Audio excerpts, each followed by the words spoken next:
छात्र एवं छात्राएं सभी का मैं यहाँ दिल से स्वागत करता हूँ। हम उद्घाटन समारोह के बाद फिर से इस सत्र को आगे लेके चल रहे हैं, जो कि प्रथम तकनीकी सत्र, और इसी तकनीकी सत्र के एक समय की पाबंदी के कारण हम दोनों सत्र जो है तो समायोजित कर रहे हैं। एक बार फिर से यहाँ उपस्थित आप सभी का मैं दिल से स्वागत करता हूँ। इस अंतर्राष्ट्रीय परिषद में सबसे महत्वपूर्ण भाग जो कि प्रथम तकनीकी सत्र और द्वितीय तकनीकी सत्र का है, जिसमें हम पेपर प्रेजेंटेशन की ओर आगे बढ़ेंगे। यह सत्र ज्ञान के आदान प्रदान, नवाचार और शोध की दिशा में हमारा पहला कदम है। किसी भी तकनीक की चर्चा को सही दिशा देने के लिए अनुभवी मार्गदर्शक की आवश्यकता होती है। वैसे ही मार्गदर्शक हमें डॉक्टर केशव वाड़के सर और डॉक्टर सुचिस्मिता मिश्रा मैम के रूप में मिले हैं। आज के इस सत्र की अध्यक्षता करने के लिए डॉक्टर केशव वाड़के सर और डॉक्टर सुचिस्मिता मिश्रा मैम को मैं मंच पर आमंत्रित करना चाहता हूँ। आदरणीय सर, आदरणीय मैम, मंच पर अपना स्थान ग्रहण करें।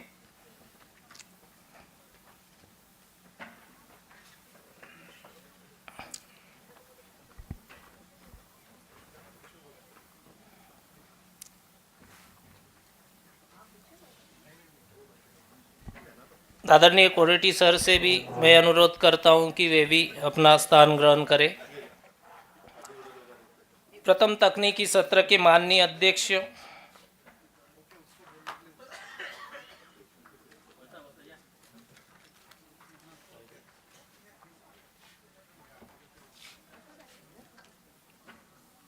प्रथम तकनीकी सत्र और द्वितीय सत्र के माननीय अध्यक्ष का स्वागत करने के लिए मैं आमंत्रित करता हूं प्राध्यापक स्वप्निल पाटिल सर को कि डॉक्टर केशव वाड़के सर का वे स्वागत करें।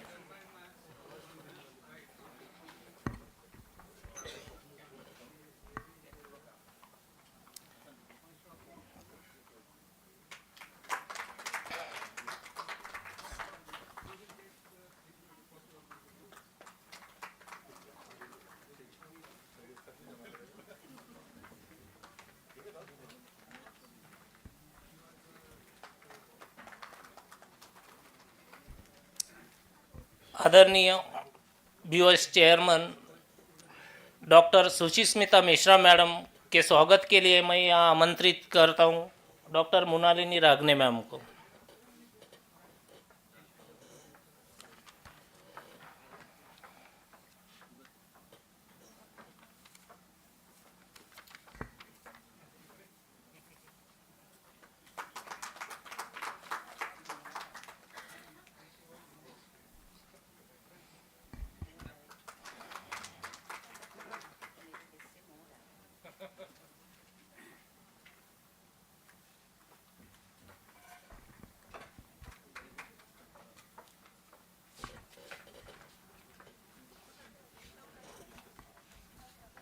आदरणीय डॉक्टर कोरेटी सर का स्वागत के लिए मैं श्री जयंत भुकरे सर को यहाँ आमंत्रित करता हूँ।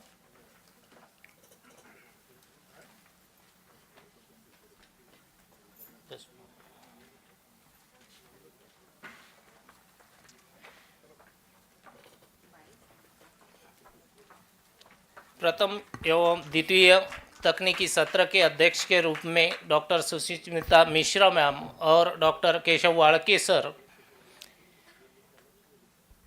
इनका हम संक्षिप्त में परिचय कराना चाहेंगे। यहाँ doctor Keshav Wadke sir, professor doctor Keshav Wadke sir वर्तमान में मातृ सेवा संघ समाज कार्य संस्थान नागपुर में प्रोफेसर है और विभाग प्रमुख के रूप में कार्यरत है। आदरणीय सर सामाजिक कार्य एवं शिक्षण के क्षेत्र में एक प्रतिष्ठित व्यक्तिमत्व रहे।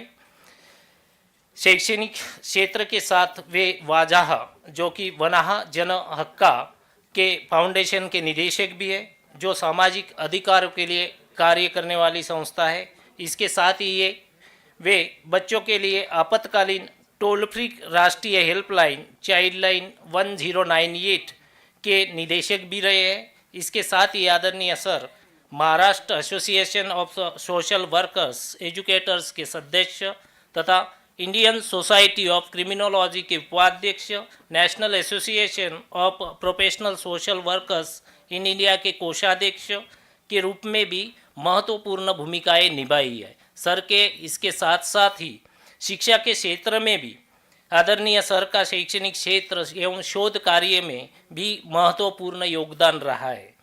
आरईसी तथा बीओएस जैसी संस्थाएं के समितियों के सदस्य भी सर आप रहे हैं। सर 2 पुस्तकों के लेखक भी है और उन्होंने यूजीसी ईपीजी पाठशाला के तहत 8 मॉड्यूल लिखे हैं। आदरणीय सर ने कई माइनर एवं मेजर प्रोजेक्ट परियोजनाओं को सफलतापूर्वक पूरा किया है। शिक्षा एवं समाज क्षेत्र के उनके उत्कृष्ट योगदान के लिए उन्हें सर्वश्रेष्ठ शिक्षक और सर्वश्रेष्ठ एनएसएस कार्यक्रम अधिकारी जैसे प्रतिष्ठित पुरस्कारों से सम्मानित भी किया जा चुका है। सर, मैं यहाँ आपका फिर से स्वागत करता हूँ। मैं डॉक्टर सुचिस्मिता मिश्रा मैम का संक्षिप्त परिचय देने के लिए डॉक्टर नेहा अप्रीन मैम को यहाँ आमंत्रित करता हूँ। Thank you so much sir. Professor doctor Suchismita Mishra madam, आज के इस कॉन्फ्रेंस के तकनीकी सत्र के अध्यक्ष के रूप में उपस्थित professor doctor Suchismita Mishra madam VMV commerce, JMT arts तथा जेजेपी साइंस कॉलेज नागपुर के इतिहास विभाग के विभाग प्रमुख के रूप में कार्यरत है। मैडम एक प्रभावी वक्ता, संगठनात्मक कौशल की धनी, अध्ययनशील व्यक्तित्व है।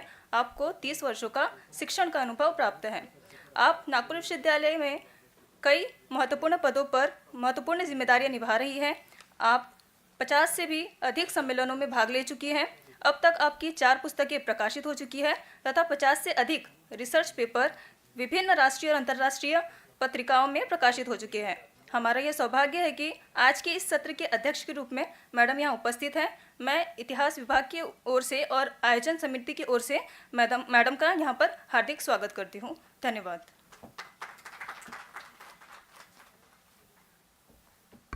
धन्यवाद डॉक्टर नेहा मैम।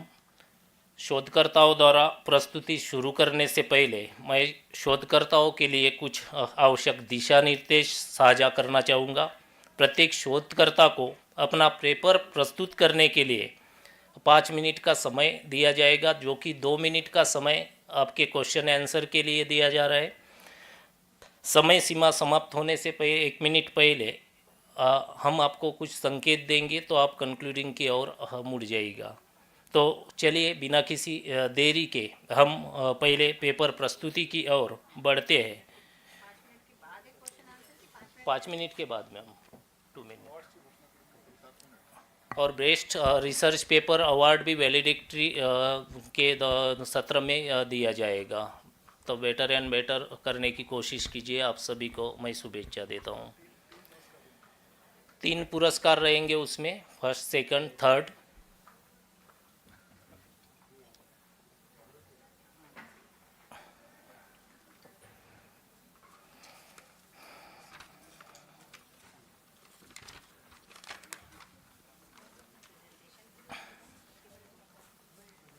मैम अभी डायरेक्ट प्रेजेंटेशन। ओके, हाँ मैम, दोनों लिस्ट है। मैं एक कॉल करूँगा, एक सर के इसमें की, एक आपके इसमें की। ओके, तो चलिए अब हम पहले शोधकर्ता को अपना शोध पत्र प्रस्तुत करने के लिए यह आमंत्रित करेंगे। अविंका अशोक कांबळे, आप मंच पर आइए और अपना शोध पत्र प्रस्तुत कीजिए। नहीं,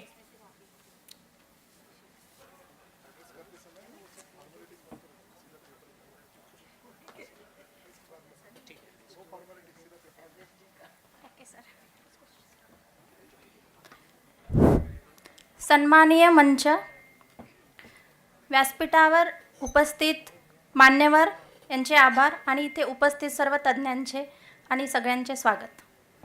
मी PhD संशोधक विद्यार्थिनी अविंका अशोक कांबळे, PGTT इतिहास विभाग नागपूर, माझ्या संशोधन मार्गदर्शकांचे नाव आहे डॉक्टर नरेश कवाडे, प्रमुख इतिहास विभाग, यशवंत महाविद्यालय, वर्धा. माझ्या संशोधन निबंधाचा विषय आहे ग्रामीण महिलांच्या सक्षमीकरणात शासनाची भूमिका. घोषवारा: ग्रामीण महिलांची सामाजिक परिस्थिती वाढविण्याकरिता तसेच ग्रामीण महिला सक्षमीकरणाची नितांत आवश्यकता आहे.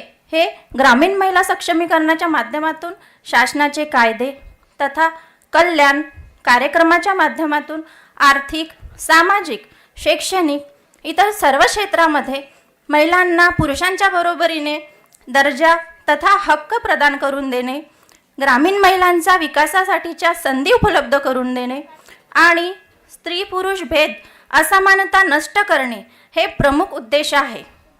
प्रस्तुत लिखाणातून ग्रामीण महिला सक्षमीकरणाचा अर्थ, ग्रामीण महिला सबलीकरणाचा अर्थ, ग्रामीण महिलांची सामाजिक स्थिती आणि सक्षमीकरण तसेच विविध शासकीय धोरणे आणि ग्रामीण महिला आर्थिक सक्षमीकरण या ठळक मुद्द्यांवर मी प्रकाश टाकण्याचा प्रयत्न केलेला आहे. सक्षमीकरण हे मर्यादित न राहता तळागाळातील ग्रामीण महिलांपर्यंत सक्षमीकरणाचा प्रभाव पडला पाहिजे, हा ठळकपणे लेखनाचा उद्देश म्हणता येईल. प्रस्तावना: ग्रामीण भागातील स्त्रियांचे सामाजिक स्थान आणि दर्जा तसेच ग्रामीण महिलांचे सक्षमीकरण यांचा गांभीर्याने विचार करण्याची गरज खऱ्या अर्थाने महत्त्वपूर्ण आहे. मात्र पुरुषप्रधान संस्कृती जोपासणाऱ्या समाजाला स्त्री हिला पदोपदी आपली योग्यता सिद्ध करणे भाग पडते. जीवनाच्या प्रत्येक वळणावरती नवनवीन आव्हानांना तोंड देत महिलांना आपला सामाजिक दर्जा उंचावण्याचा निरंतर प्रयत्न करावा लागतो. ग्रामीण महिलांचा विचार करता ग्रामीण महिलांना इतर महिलांच्या तुलनेमध्ये जरा जास्त संघर्ष करावा लागतो. प्राचीन काळापासून ते वर्तमान काळापर्यंत स्त्री विकासाची प्रक्रिया ही विविध मार्गाने सुरू आहे. या प्रक्रियेत अनेक चढ उतार आलेत. ग्रामीण भागातील स्त्रियांकडे पाहण्याचा समाजाचा दृष्टिकोन हा नेहमीच तिरस्कृत राहिलेला आहे आणि आजही तो दिसून येतो. मात्र ग्रामीण महिला या उत्तुंग धैर्याने समाजातील समस्यांवर मात करीत आपला सामाजिक दर्जा सुधारण्यात कार्यरत आहेत. समाजाच्या विकासाकरिता तसेच देशाच्या विकासामध्ये ग्रामीण भागातील स्त्रियांचा विकास हा महत्त्वाचा केंद्रबिंदू मानला जातो. ग्रामीण स्तर हा देशाच्या विकासाचा केंद्रबिंदू तर आहेच. ग्रामीण महिलाचे सक्षमीकरण हे ग्रामीण स्तर उंचावण्यासाठी अनिवार्य घटक आहे. उद्दिष्टे: ग्रामीण महिला सक्षमीकरणाचे अध्ययन करणे, ग्रामीण महिला सक्षमीकरणासाठी महत्त्वपूर्ण असलेल्या बाबीचे अध्ययन करणे, ग्रामीण महिलाच्या सामाजिक आणि आर्थिक क्षेत्रातील सक्षमीकरणाचा अभ्यास करणे, महिला सबलीकरणासाठी संकल्पना समजावून घेणे, विविध शासकीय धोरणे आणि ग्रामीण महिला आर्थिक सक्षमीकरण. महिलांच्या विकासासाठी 1994 साली पहिले धोरण निश्चित करणारे महाराष्ट्र हे देशातील पहिले राज्य ठरले. म्हणून महाराष्ट्राची स्त्रियांच्या विकासातील ही पुरोगामी भूमिका नक्कीच अभिमानास्पद मानावी लागेल. केंद्र शासनाने 2001 साली राष्ट्रीय महिला सक्षमीकरण धोरण जाहीर केले. या धोरणात महिलांच्या विकासासाठी प्रयत्न करण्यात आले. केंद्र शासनाने राष्ट्रीय महिला धोरण मसुदा 2016 तयार केला असून या मसुद्यातील 3ऱ्या भागात महिलांच्या सक्षमीकरणासाठी विशेष तरतुदी करण्यात आल्या आहेत. जसे लिंग समानता, शेती, दुग्ध विकास, पशुसंवर्धन, कौशल्य विकास आदी घटकांना महिलांच्या विकासाच्या दृष्टीने महत्त्वपूर्ण मानले गेलेले आहे. महाराष्ट्र राज्याच्या 2014च्या महिला धोरणातही ग्रामीण महिलाच्या आर्थिक सशक्तीकरणासाठी अनेक धोरणात्मक बाबी स्पष्ट केलेल्या आहेत. जसे महिला लघु उद्योगांना प्रोत्साहन देणे, खाजगी उद्योग संस्थांना धोरणाच्या माध्यमातून सहभागी करून घेण्यासाठी आवश्यक कार्यवाही करणे, गाव पातळीवर महिलांसाठी शेती यंत्र तसेच सामग्री बँक तयार करून त्यांना प्रशिक्षण देणे, ठिबक सिंचनासाठी 100% अनुदान देणे, शेतीपूरक उद्योगांना प्रोत्साहन देणे इत्यादी. वरील धोरणाचा विचार करता स्त्री सक्षमीकरणाला शासनाचा दृष्टिकोन स्त्री सक्षमीकरणास सकारात्मक दिसतो. सारांश. ग्रामीण महिला सक्षमीकरणाचा तात्पर्य असा की ग्रामीण महिला वर्गाच्या क्षमता आणि शक्तीचा विकास करणे, ज्यामुळे त्या आपल्या जीवनाचा प्रवास हा स्वेच्छेने प्रभावीपणे पूर्ण करू शकतात. ग्रामीण महिलांचे सशक्तीकरण तसेच सक्षमीकरण हे त्यांच्या बरोबरीने सामाजिक स्थान मिळण्याकरिता तसेच सक्षम बनण्याकरिता महत्त्वपूर्ण ठरते. निष्कर्ष. महाराष्ट्र सरकारची पुरोगामी भूमिका व केंद्र सरकारचे राष्ट्रीय महिला धोरण ग्रामीण महिलाच्या आर्थिक सक्षमीकरणाकरिता नवसंजीवनी ठरल्याचे ठळकपणे दिसून येते. ग्रामीण भागातील अनुसूचित स्त्रियांच्या आर्थिक शैक्षणिक उन्नतीकरिता आरक्षण हाच एक पर्याय उरलेला आहे हे ठळकपणे दिसून येते. स्त्री भ्रूण हत्या, कौटुंबिक हिंसाचार या कुप्रथाचे समूळ उच्चाटन करण्यासाठी बेटी पढाओ बेटी बचाओ यासारख्या अभिनव योजना सक्षमीकरणासाठी योग्य पर्याय ठरल्याच्या ठळकपणे दिसून येते. सामाजिक परिवर्तनाच्या चळवळीतील महिलांची भूमिका सामाजिक अभियंता असल्याचे, सोशल इंजिनियर ठरल्याचे ठळकपणे दिसून येते.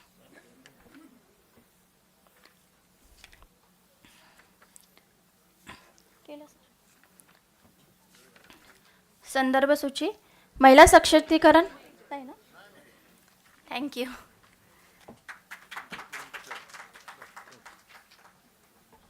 धन्यवाद मैम.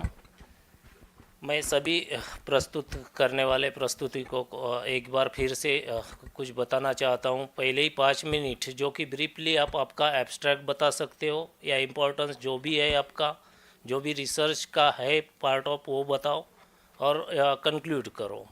ओके. तो नेक्स्ट रिसर्चर तरन्नम नियाज को मैं यहाँ आमंत्रित करना चाहता हूँ.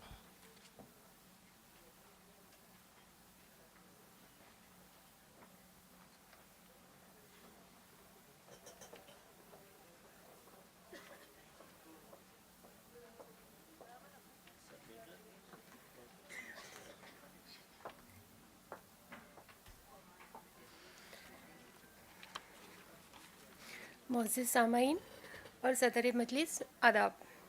मेरा नाम डॉक्टर तरन्नुम नियाज़ आरटीएम यूनिवर्सिटी उर्दू डिपार्टमेंट से. मेरे मकाले का उन्वान है हिंदुस्तानी सकाफ़त की तकसीरियत और उर्दू अदब. हिंदुस्तान की तहज़ीबी पहचान उसकी तकसीरियत में निहित है.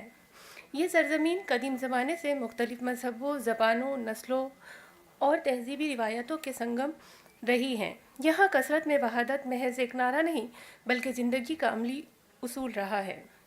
हिंदुस्तानी सकाफ़त की यही तकसरी रूह उर्दू अदब में पूरी तवानाई के साथ झलकती है.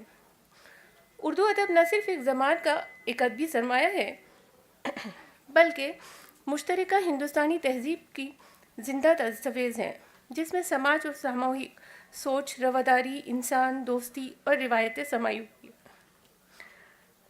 उर्दू की पैदाइश अपने आप में तकसीरियत की सबसे बड़ी मिसाल है. ये ज़बान मुकामी हिंदवी बोलियों जैसे ब्रिज, अवधी, खड़ी बोली, हरियाणवी, पंजाबी, अरबी, फ़ारसी और तुर्की जैसी बैरूनी ज़बानों के बाहमी मेल से वजूद में आई. इसकी लिसानी संरचना मुकम्मल तौर पर हिंदुस्तानी है जबकि इसके ज़ख़ीरे अल्फाज में अलमगिरी वसत पाई जाती है. यही वजह है कि उर्दू ने संस्कृत के ज्ञान, फ़ारसी के दानिश और अरबी के इल्म को एक ही मायने में इस्तेमाल करके इल्मी और फ़िक्री हम आहंगी को फ़रोग़ दिया. उर्दू का ये एक लिसानी और तहज़ीबी मिजाज इसे किसी एक मज़हब या गिरोह की ज़बान नहीं रहने देता बल्कि ये पूरी हिंदुस्तानी तहज़ीब की नुमाइंदा बन जाती है. उर्दू अदब की इस मुश्तरका रिवायत की बुनियाद अमीर खुसरो के दौर से पड़ती है जिन्होंने फ़ारसी और हिंदी को मिलाकर एक शेरी उसलूब पेश किया. उनकी शायरी, पहलियों और गीत इस बात का सबूत है कि हिंदुस्तानी तहज़ीब में मुख्तलिफ़ ज़बानों और संस्कृतियों का संगम किसी तरह फ़नकारी में ढलता है. अमीर खुसरो ने ये बात साबित की है कि मज़हब और तहज़ीब एक दूसरे के लिए रुकावट नहीं बल्कि एक दूसरे की तकमील है. उर्दू अदब के फ़रोग़ में सूफ़िया कराम का किरदार नहायत ही अहम रहा है. सूफ़ी संतों ने महज मज़हब को सख्त उसूलों के बजाय मोहब्बत, इंसान दोस्ती और वहदत इंसानियत के पैगाम के तौर पर पेश किया. उनकी खानकाहें ऐसे मराकिज़ थीं जहाँ मजहबी और समाजी फ़र्क मिट जाते थे। उर्दू की शुरुआती अदबी शक्लें इन्हीं खानकाहों में परवान चढ़ी जहाँ शेख और ब्राह्मण, अमीर और गरीब एक ही सफ़ में नज़र आते हैं। इसी तहजीबी ज़मीन पर भक्ति तहरीक ने भी उर्दू अदब की फ़िक्री बुनियाद को गिरह बख्शी। कबीरदास, गुरु नानक और मलिक मोहम्मद जयासी ने मजहबी तासुब के ख़िलाफ़ आवाज़ उठाई और इंसान दोस्ती, समाजी मसावत और इखलाकी पाकीज़गी को अहमियत दी। कबीर के दोहे में मौजूद वहदत नूर का तस्वुर उर्दू शायरी में रूहानी गहराई पैदा करता है, जबकि गुरु नानक की तालीमात उर्दू अदब के इस्लाही और इखलाकी रुझान को मजबूत करती हैं।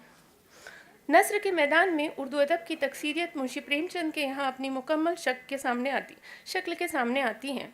उन्होंने उर्दू अफसाने और नावल को देहात, किसानों, मजदूरों और मजलूम तबकों से जोड़ा।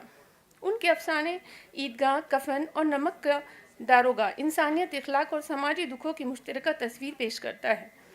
प्रेमचंद के नज़दीक अदब का मकसद समाजी इस्लाह और तकसरी कदरों का तहफ़्फ़ुज़ था। उर्दू नावल निगारी में नतीजे के तौर पर हम ये कहा जा सकता है कि उर्दू अदब हिंदुस्तान की मुश्तरका तहज़ीब की रूहानी और फ़िक्री तर्जुमानी करता है। उर्दू की हिफाजत महज एक ज़ुबान का तहफ़्फ़ुज़ नहीं, बल्कि उसे खुलकर रवादार और तकसीरी हिंदुस्तानी समाज की हिफाजत है, जिसकी बुनियाद सदियों के बाहमी मेल मिलाप, मोहब्बत और इंसान दोस्ती पर रखी गई। उर्दू अदब आज भी हमें ये पैगाम देता है कि मजहबी और लिसानी फ़र्क को बावजूद इंसानियत के सबसे बड़ी कद्र है। हिंदुस्तान की ये साझा तहजीब सदियों के मेल मिलाप का नतीजा है। ये वो सरजमीन है जिसने हर आने वाले को अपने दामन में पनाह दी।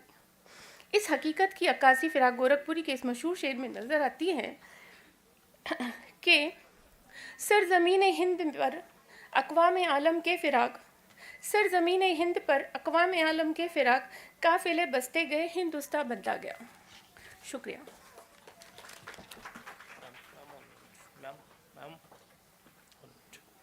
अब यदि किसी का कोई प्रश्न हो तो आप पूछ सकते हो। Okay, thank you.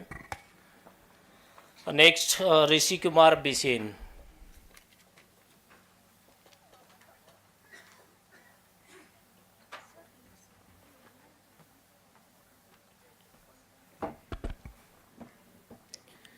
Respected dignitaries or dais, respected faculty members and my dear friends, आप सभी को नमस्कार।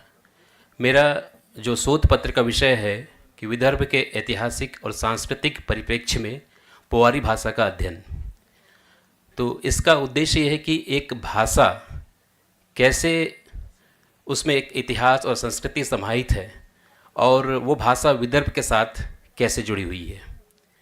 अगर इस भाषा के हम थोड़ा इतिहास पे जाएं तो ये अपने आप में एक ऐसे इतिहास को समाहित किए हुए है जो इसके बोलने वालों का जो एक क्षेत्र से दूसरे क्षेत्र की ओर स्थानांतरण हुआ है, उसी के संदर्भ में ये भाषा बनी है। और इसका जो अंतिम रूप अभी वर्तमान में जो लोग इसे बोलते हैं वो इसी क्षेत्र में विकसित हुई।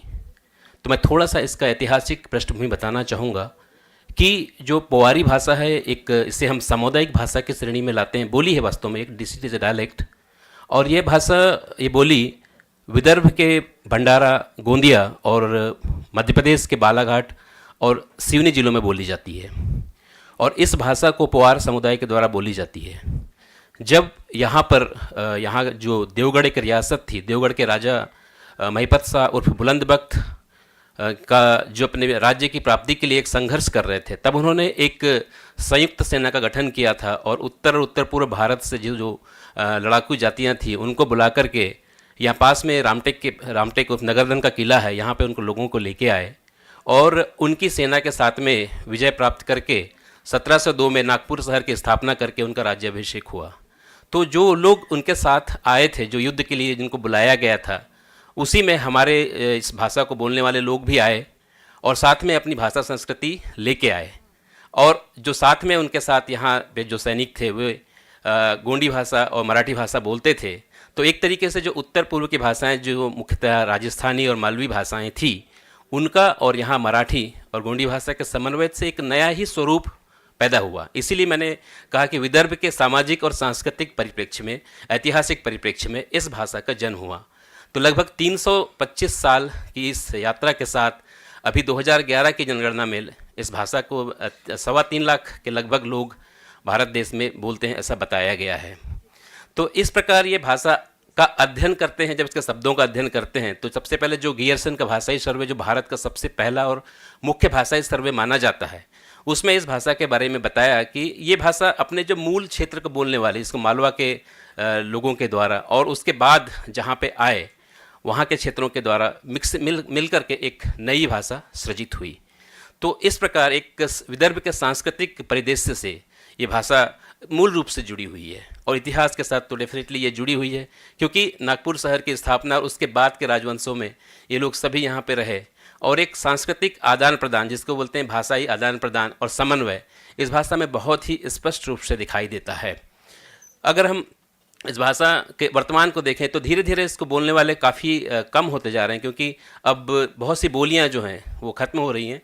तो महाराष्ट्र शासन सहित बहुत से जो विभाग हैं जो अपनी छोटी छोटी बोलियों को बचाना चाहते हैं, जो इंडेंजर्ड, जो यूनेस्को भी इसको में एक सहायता कर रहा है और अलग अलग संस्थान इसको बचाने के लिए काम कर रहे हैं। तो इस भाषा को भी इसमें लिया गया है ताकि पोवारी भाषा भी अन्य बोलियों की तरह जो है जो समाप्त हो रही हैं बच जाए और ये एक अपने ऐतिहासिक और सांस्कृतिक परिप्रेक्ष्य के साथ में अपनी स्थिति, अपनी जगह को बनाए रखे।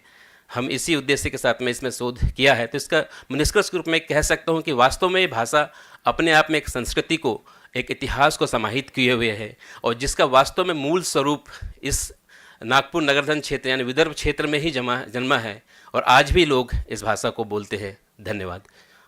आपका कोई प्रश्न हो तो पूछ सकते हैं। जी। इस लैंग्वेज पे परमार लैंग्वेज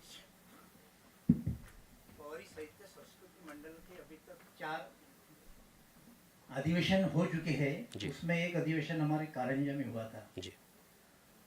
तो थोड़ा एक सेंटेंस अगर पवारी लैंग्वेज में आप बोलते तो अच्छा रहता। बिल्कुल, मैं इसमें तो मेरा प्रश्न है कि टमाटर को पवारी में क्या कहते हैं? टमाटर को भेदरा कहते हैं। तो मैं एक लाइन जस्ट, चूँकि मेरे पास समय है तो इसमें एक लाइन में पढ़ना चाहूँगा। विक्रमादित्य को शासन पूर्व एशिया में फैले हो तो, इनको शासन को प्रभाव अफ्रीका न यूरोप और हो तो, वह न्यायप्रिय राजा होता। विक्रमादित्य आप लो 32 पुतली को सिंहासन में बसकन न्यायकृत होता। अन पृथ्वी पर अन्याय दुख अन पाप को नाश करीन। असोच उनका वंशज राजा भोज राजा मूंज भी शक्तिशाली राजा होतीन, उनको प्रभाव पूर्व क्षेत्र में होतो। तो इस भाषा में इसका जो मूल स्वरूप है वो अपनी मालवी और राजस्थानी के साथ में है, लेकिन इसके अंदर जो शब्द हैं वो मराठी के काफ़ी शब्द हैं। और कोई प्रश्न किसी का?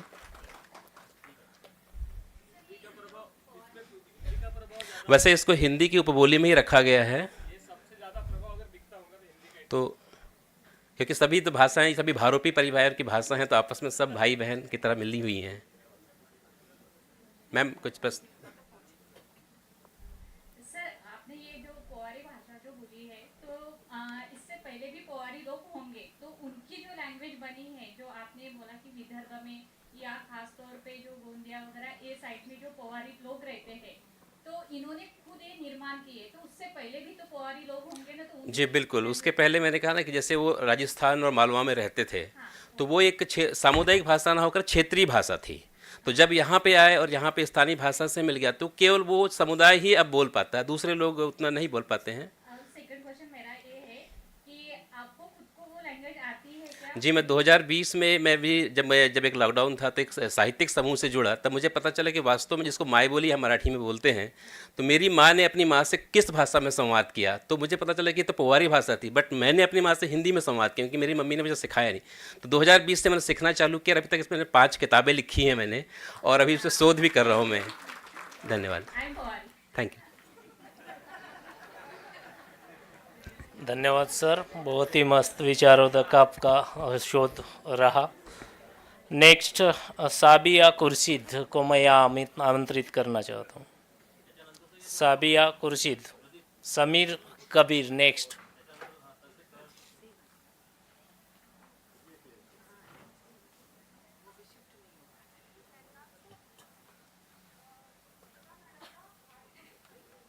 नेक्स्ट पवन कुमार यादव भी तैयार रहे।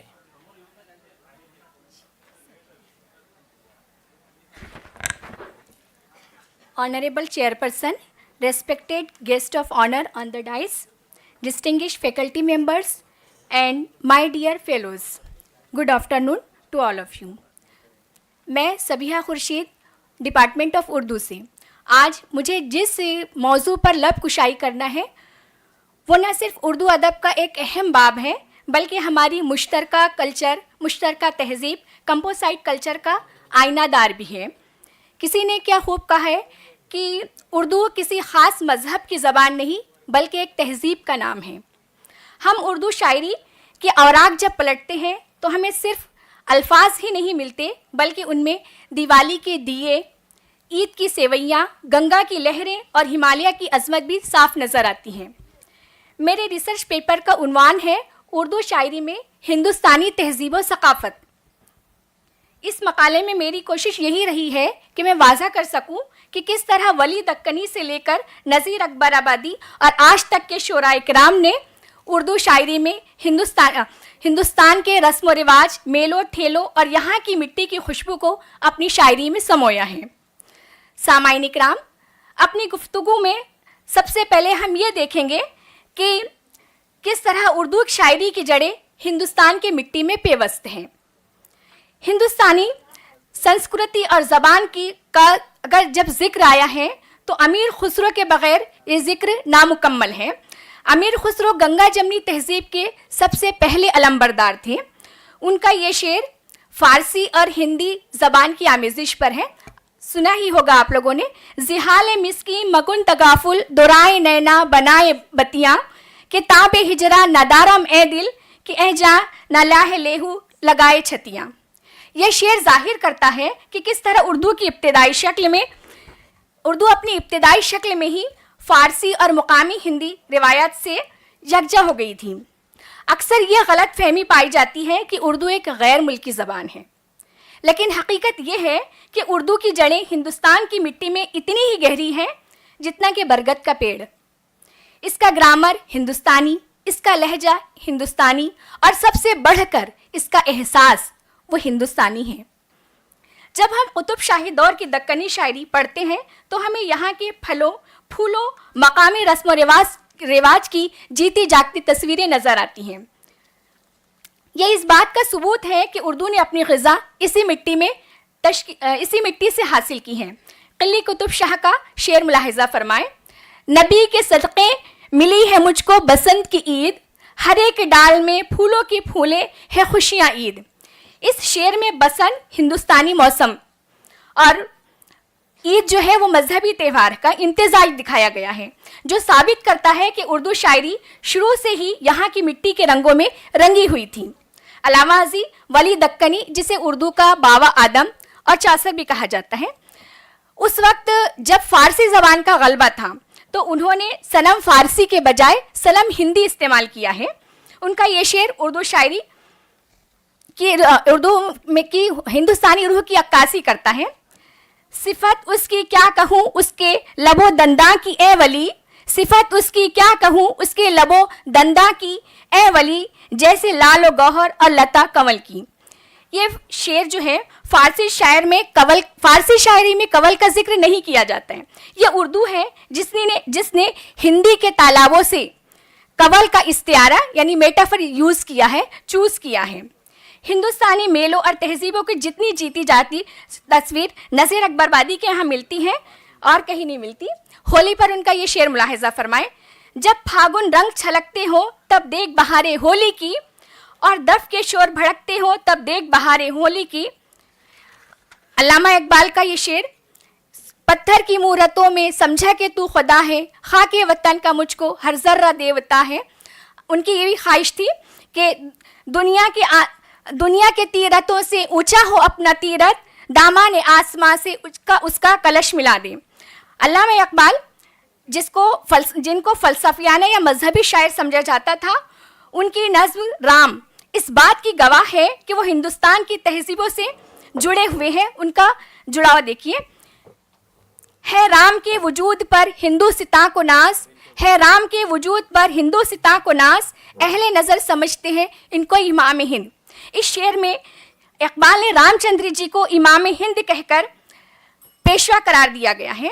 ये एक कंपोजिट कल्चर की इंतहा है, जहां एक मुस्लिम शायर पूरे हिंदुस्तान को फ़ख्र की ज़बान से फ़ख्र की ज़बान दे रहा है।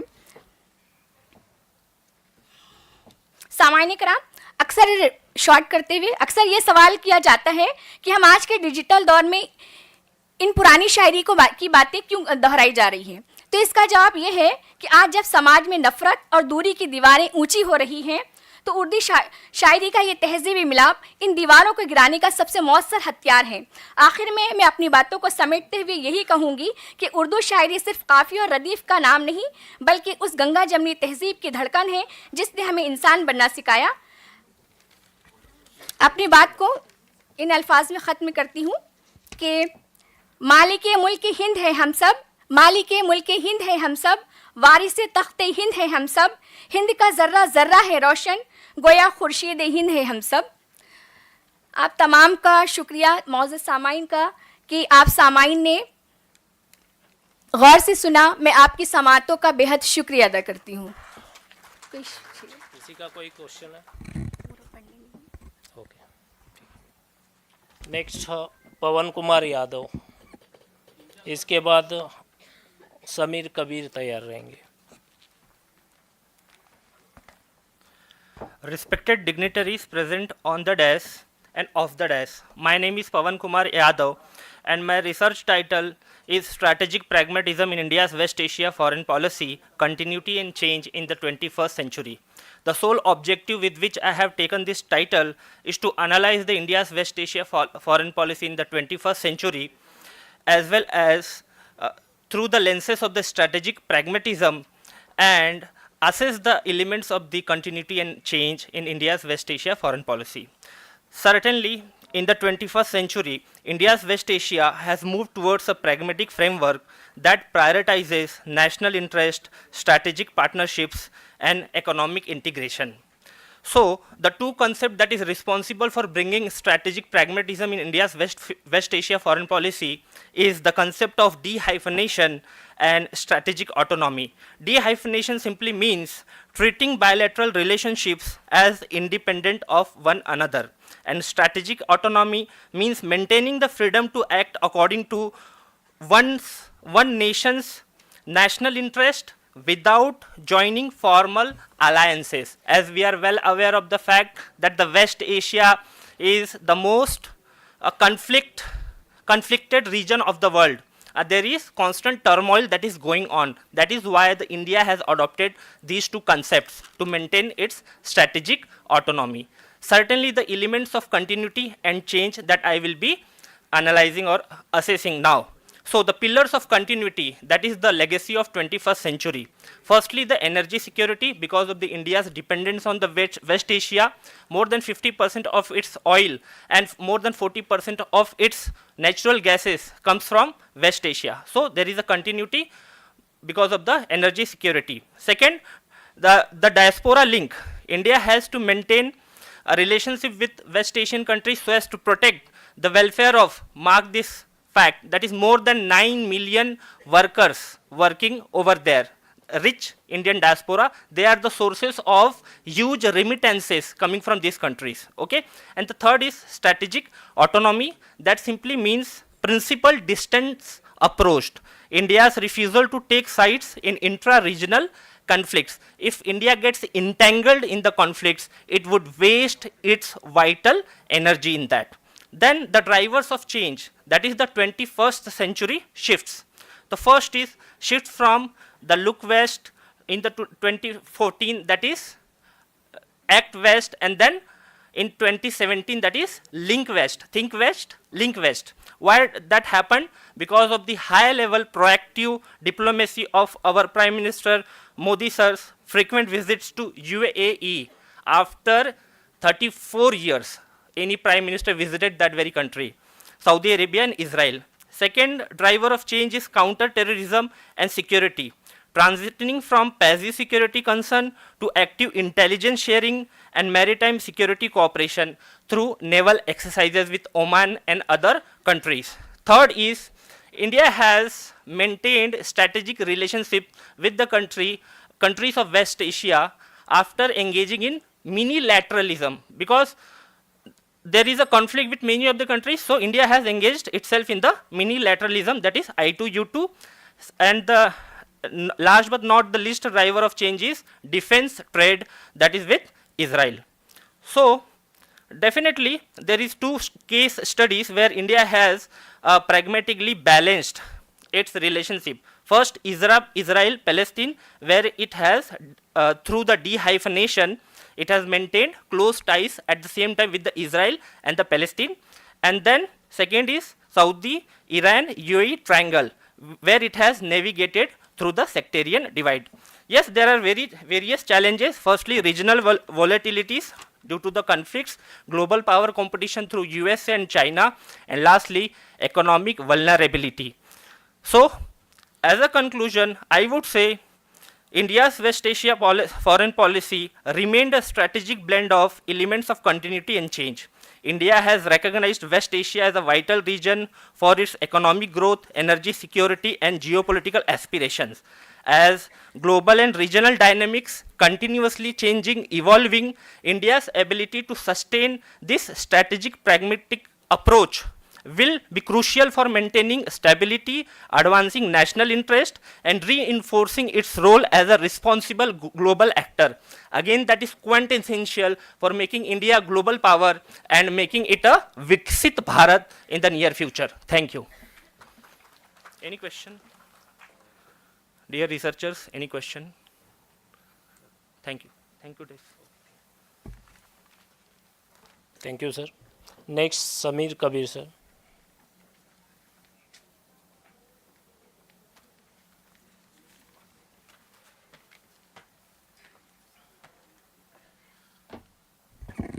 मैं doctor Sameer Kabir, department of Urdu.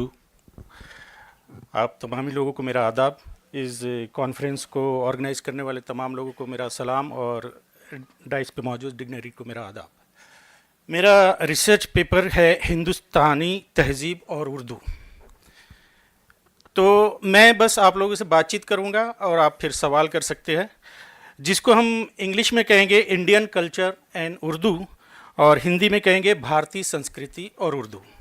मैं दो शेर सुना रहा हूँ आप लोगों को। एक गालिब का शेर है कि हमने माना कि तगाफुल न करोगे फिर भी खाक हो जाएंगे हम तुमको असर होने तक। ये शेर यहाँ पे कुछ ही लोगों को समझ में आया होगा। दूसरा एक शेर मैं सुना रहा हूँ, बहुत दिनों से तुझे देखा नहीं है, बहुत दिनों से तुझे देखा नहीं है, ये आँखों के लिए अच्छा नहीं है। ये सबको समझ में आ गया होगा। अब आप गौर कीजिए कि ये दोनों भी उर्दू है, ये दोनों भी उर्दू है, और मैं यहाँ से दावा करता हूँ कि आप सब लोगों को उर्दू आती है। मसला कब खड़ा होता है कि आप लोग उर्दू समझते जाते हैं, जो इंडियन फिल्म, हिंदी फिल्म देखता है, सीरियल देखता है, और जहाँ पे एक उर्दू का गहरा वर्ड आया, गाढ़ा वर्ड आया, तो आप कहते हैं अभी तक कि हिंदी चल रहा था, अब ये उर्दू आ गया, जबकि वो भी उर्दू ही थी इसके पहले भी। आपसे मिलके बहुत खुशी हुई, आप यहाँ तशरीफ़ रखिए। तो मैं उस ज़बान की बात कर रहा हूँ, और मैं बहुत गहरी और बहुत गाढ़ी उर्दू यहाँ से बोल सकता हूँ, लेकिन मैं जो आप लोगों को बताना चाहता हूँ अगर आपको समझ में नहीं आएगा तो कम्युनिकेशन गैप हो जाएगा। तो किसी भी ज़बान की तरक्की के लिए, किसी भी ज़बान के फैलाव के लिए ये बहुत ज़रूरी है कि उस ज़बान में ऐसे अल्फाज हो जो लोगों को बहुत आसानी से समझ में आ जाए। इसलिए मैं आज उस ज़बान की बात कर रहा हूँ। आप लोगों को मैं एक, यानी बहुत सारे लोग हैं यहाँ पे, किसी को पता होगा कि ये वो ज़बान है जिसका सबसे पहला नाम हिंदवी था। उर्दू का पहला नाम हिंदवी था। ये मैं बात कर रहा हूँ 13th सेंचुरी 12th सेंचुरी की बात कर रहा हूँ। उसके बाद इसका नाम दक्कनी पड़ा, फिर उसके बाद गोजरी पड़ा, और इसके बाद एक नाम लश्करी भी पड़ा। लश्करी इसलिए पड़ा कि ये ज़बान फ़ौज में सबसे ज़्यादा मशहूर थी, बोली जाती थी, और फ़ौज को उर्दू में लश्कर भी कहते हैं। तो इसका एक ज़बान लश्करी भी पड़ा और रेख्ता पड़ा, और 17th सेंचुरी में इसका आखिरी जो नामकरण रहा वो उर्दू रहा।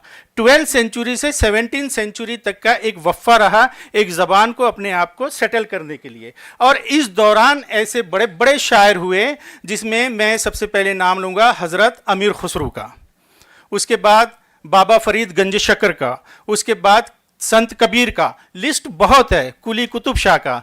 लेकिन इनको खुद ये नहीं पता था कि मैं ये जो शायरी कर रहा हूँ, मैं जो लिख रहा हूँ, इसको आगे चल के उर्दू बोला जाएगा, ये एक इसको आगे चल के उर्दू नाम दिया जाएगा। और मेरा जो टाइटल है कि भारतीय संस्कृति और उर्दू, हिंदुस्तानी तहजीब और उर्दू, ये इतने शामिल हो गई ये ज़बानें उर्दू में दूसरी ज़बानें, हम आगे थोड़ी सी बात करेंगे इस पे, कि हम इसको अलग अलग नहीं कर सकते। बिल्कुल अलग करें तो ये मिसाल हो जाएंगी कि एक गिलास दूध में शक्कर घोल दी जाए और उसके बाद कहा जाए कि शक्कर को अलग निकालो और दूध को अलग निकालो। तो जो ज़बान, अब ये उर्दू, कुछ लोग कहते हैं ये मुसलमानों की ज़बान है। कोई भी ज़बान रीजन की होती है, रिलीजन की नहीं होती। अगर प्रॉफिट मोहम्मद अरब देश की बजाय अगर हिंदुस्तान में उतरते तो शायद कुरान शरीफ संस्कृत में होता, क्योंकि हमको जब कम्युनिकेशन करना है तो हमको वही ज़बान का इस्तेमाल करना पड़ेगा जो सामने वाला समझ सके। तो ज़बान जो है वो रीजन की होती है, रिलीजन की नहीं होती है। लेकिन 12th सेंचुरी में कुछ ताजिर मीन्स बिजनेसमैन, उसके बाद कुछ वली दरवेश जो इस्लाम का प्रचार करने, हम जिनको संत और साधु कह सकते हैं, हिंदुस्तान आए और कुछ हमलावर भी आए। तो ये साथ में 2-3 ज़बानें लेके आए, एक तुर्की लेके आए, एक अरबी लेके आए और एक फारसी ज़बान लेके आए। अब यहाँ पे किसी शख्स को, किसी वली को, किसी संत को, किसी पीर को बैठ के यहाँ पे इस्लाम का प्रचार करना है तो वो वही ज़बान में प्रचार कर सकता है जो सामने वाला समझे। अगर मैं यहाँ पे आके पर्शियन में कोई रिसर्च पेपर पढ़ के चले जाऊँगा, आपको समझ में नहीं आएगा। तो ये एक दिक्कत रही कि हम हिंदुस्तानी लोगों से कम्युनिकेट करने के लिए किस ज़बान का इस्तेमाल करें।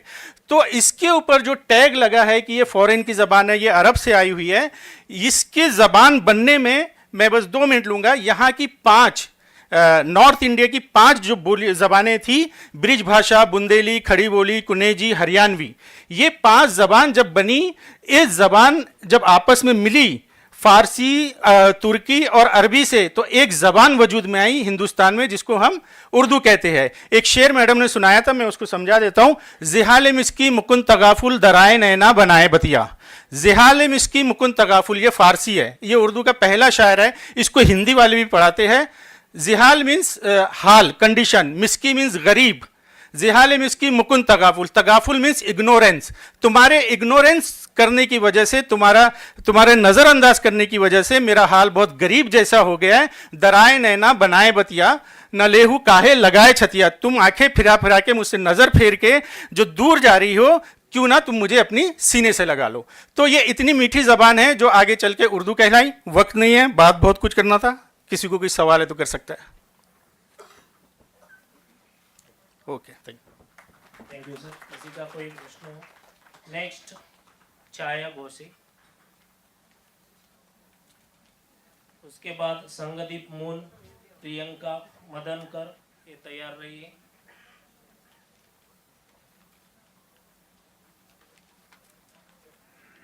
देन सेकंड लिस्ट का पौर्णिमा काकड़, सरला पांताओं ने, ये भी तैयार रहेंगे।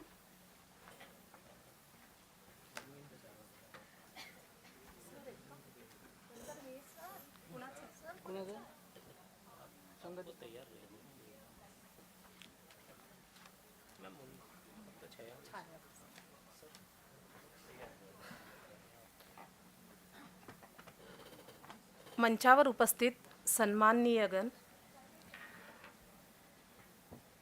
उपस्थित मार्गदर्शक आणि माझे सर्व सहपाठी बंधू भगिनींनो, मी मराठीत बोलणार आहे कारण मी प्रबंध जो लिहिणार आहे तो मराठी या भाषेमध्ये लिहिणार आहे। तर माझ्या या आजच्या जो रिसर्च पेपर आहे त्याचा विषय आहे शनिवारवाडा निर्मिती, घटना, संपत्ती आणि वैभव।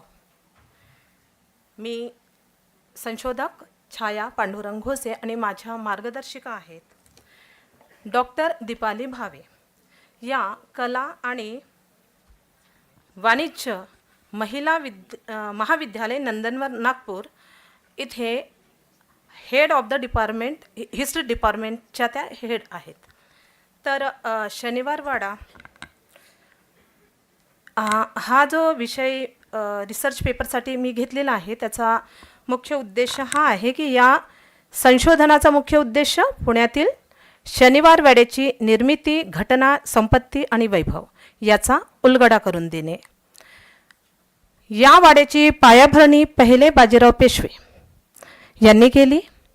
या शनिवार वाड्याची शके 1651 साली माघ महिन्यात शुक्ल पक्षात तृतीयेला पायाभरणी करण्यात आली आणि हा दिवस होता 10 जानेवारी 1730 ही तारीख होती आणि दिवस होता शनिवार. आणि जेव्हा या वाड्याची वास्तुशांती करण्यात आली तो दिवस होता शनिवार आणि तारीख होती 22 जानेवारी 1732. याच कारणामुळे की वास्तुशांती पण शनिवारलाच झाली आणि पायाभरणी पण शनिवारलाच झाली, त्यामुळे या वाड्याचं नाव शनिवार वाडा ठेवण्यात आला. आणि माझा मुख्य विषय आहे प्रबंधाचा पहिले बाजीराव पेशवे कालीन मराठ्यांची आर्थिक स्थिती आणि स्त्रियांची स्थिती, एक ऐतिहासिक अध्ययन. त्यामुळे शनिवार वाडा ही जी वास्तू आहे ही वास्तू पहिले बाजीराव पेशवे यांच्या जीवनाशी अगदी संबंधित आहे, जवळची आहे.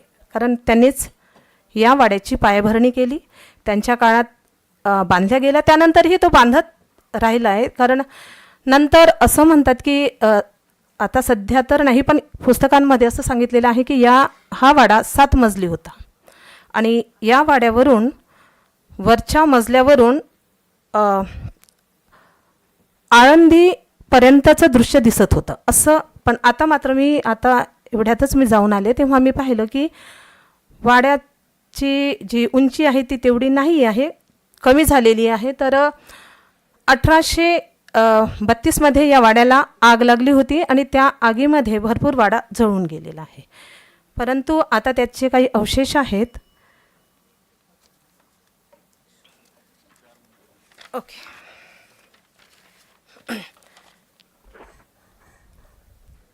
पुण्याचे पेशवे या पुस्तकाचे लेखक आहेत रा कुलकर्णी यांनी पेशवेकालीन पुणे या प्रकरणामध्ये शनिवार वाड्याची काही माहिती दिली आहे.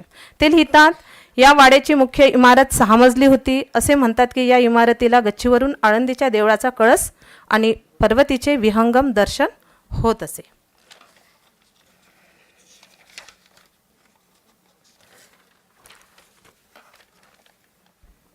या वाड्याशी संबंधित काही घटना आहेत ज्या या वाड्यातच घडलेल्या आहेत. शनिवार वाड्यात अनेक मोठ्या घटना घडल्या. अनेक घटनांचं इथं बसून ठरवलं गेलं, अनेक घटनांचं लक्ष इथे बसूनच ठरवलं गेलं. शनिवार वाड्यात घडलेली एक मोठी घटना म्हणजे नारायणराव पेशव्यांचा खून 1773 साली आणि त्यावेळेस होता गणेशोत्सव आणि गणेशोत्सवाच्या त्या वाद्यामध्ये त्या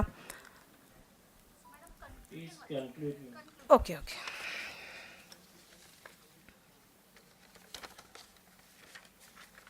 नेक्स्ट पौर्णिमा काकड़ तैयारी.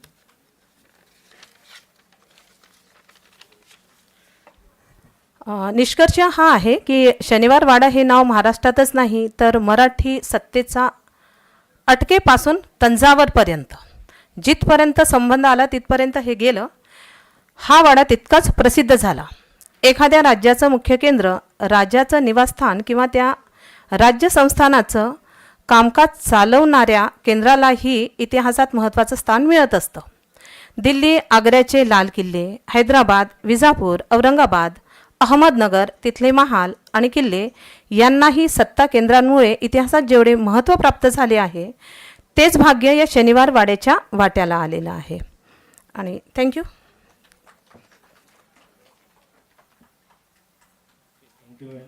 नेक्स्ट पूर्णिमा काकड़, उसके बाद संगदीप मून तैयार रहिए. नमस्कार, मी पूर्णिमा मधुकरराव काकड. माझे मार्गदर्शक आहेत डॉक्टर नरेश कवाडे सर आणि माझा विषय आहे धर्मनिरपेक्षता संदर्भात माधव गोविंद वैद्य यांची भूमिका.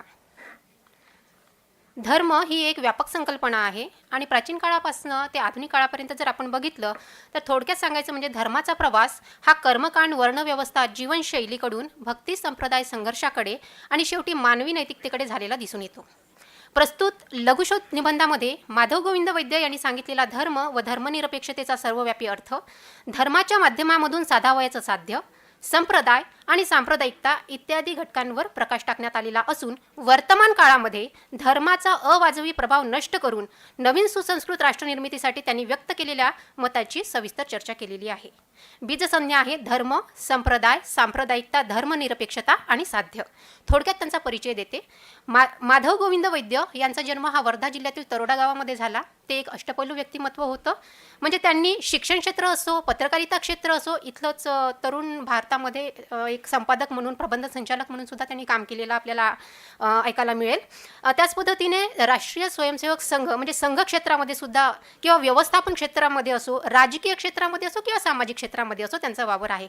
या विभिन्न क्षेत्रामध्ये जरी त्यांचा वावर असला तरी धर्मनिरपेक्षता किंवा धर्म हा त्यांचा स्थायीभाव होता. आणि जातपात, स्पृश्य अस्पृश्यता नष्ट होऊन सर्व धर्म समभावाची भावना निर्माण झाली पाहिजे आणि यातून राष्ट्र ऐक्याची भावना निर्माण होऊन नवीन सुसंस्कृत राष्ट्रनिर्मिती झाली पाहिजे हा त्यांचा एक निर्धार होता. आणि त्यांच्या धर्मनिरपेक्षतावादी विचारांची आजच्या काळात गरज असल्यामुळे त्यांच्या धार्मिक विचारांचा या निबंधामध्ये मी आढावा घेतलेला आहे. उद्देश आहे माधव गोविंद वैद्य यांच्या धर्मनिरपेक्षतावादी विचारांचं अध्ययन करणे, वर्तमान समाज जीवनावर धर्माच्या होत असलेल्या प्रभावाचं अध्ययन करणे आणि सांप्रदायिकतेचा समाजावर होणारा परिणाम अभ्यासणे. व्याख्येच्या नियमाला जर अनुसरून आपण विचार केला तर व्हेन यू आर, तो नियम असा म्हणतो की when you are in a difficulty go to the fundamentals. कुठल्याही गोष्टीचा जर अर्थ आपल्याला समजून घ्यायचा असेल तर त्याच्या मुळाशी गेलं पाहिजे.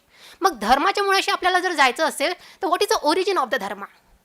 तर धर्म हा जो संस्कृत भाषिक शब्द आहे तो ध्रुव या धातूपासून आलेला आहे, ज्याचा अर्थ होतो धरून ठेवणे किंवा बांधून ठेवणे. मग या प्रक्रियेमध्ये धर्माला कुणाशी बांधून ठेवायचं आहे तर मानवाशी बांधून ठेवायचं आहे, कारण धर्म हा मानवासाठी आहे. आणि या मानवाला या विश्वाशी जो बांधून ठेवतो तो धर्म आहे. याच व्याख्येला जास्त म्हणजे विस्तृतपणे ते असे सांगतात की मानव समाज, मानवेतर सृष्टी आणि या तीनही घटकांना गतिशीलता देणारं चैतन्य, या 4 घटकांना बांधून ठेवणारं जे तत्व आहे ते तत्व म्हणजे धर्म होय. आणि या धर्माला म्हणजे याचा उद्देश काय आहे.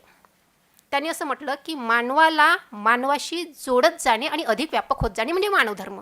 पण या व्यापक होत जाऊन आपल्याला काय साध्य करायचं आहे तर आपल्या आत्मसाक्षात्कार, सेल्फ रिअलायझेशन आपल्याला साध्य करायचं आहे. आणि याचा उद्देश काय आहे, परमपद प्राप्ती, ज्याला मोक्ष प्राप्ती आपण म्हणतो, आणि ती संप्रदायाच्या माध्यमातून होत असते. आणि यासाठी त्यांनी सांप्रदायिकता, धर्मराज्य, धर्मनिरपेक्षता, संप्रदाय निरपेक्षता अशा वेगवेगळ्या संज्ञा समजून सांगितलेल्या आहे. धर्मनिरपेक्षतेच्या बाबतीत ते असं म्हणतात की धार्मिक आधारावर कुठलाही पक्षपात न करता सर्व धर्मांना समान वागणूक देणे म्हणजेच धर्मनिरपेक्षता होय. आणि धर्माच्या बाबतीमध्ये कुठल्याही राज्याने ही तटस्थतेची भूमिका स्वीकारावी असं ते म्हणतात. शेवटी 2 निष्कर्ष सांगते की हिंदू धर्माकडे पंथ, संप्रदाय किंवा रिलिजन म्हणून न पाहता त्याकडे एक वे ऑफ लाईफ म्हणून पाहावं, व्यापक जीवनदृष्टी म्हणून पाहावं, अशी भूमिका माधव गोविंद वैद्य यांनी स्पष्टपणे मांडलेली आहे. आणि मानवाला योग्य काय, अयोग्य काय, सत्य असत्य, न्याय अन्याय याची जाणीव करून देणारी जीवनव्यवस्था म्हणजे धर्म होय. थँक्यू. नेक्स्ट संगदीप मुंज.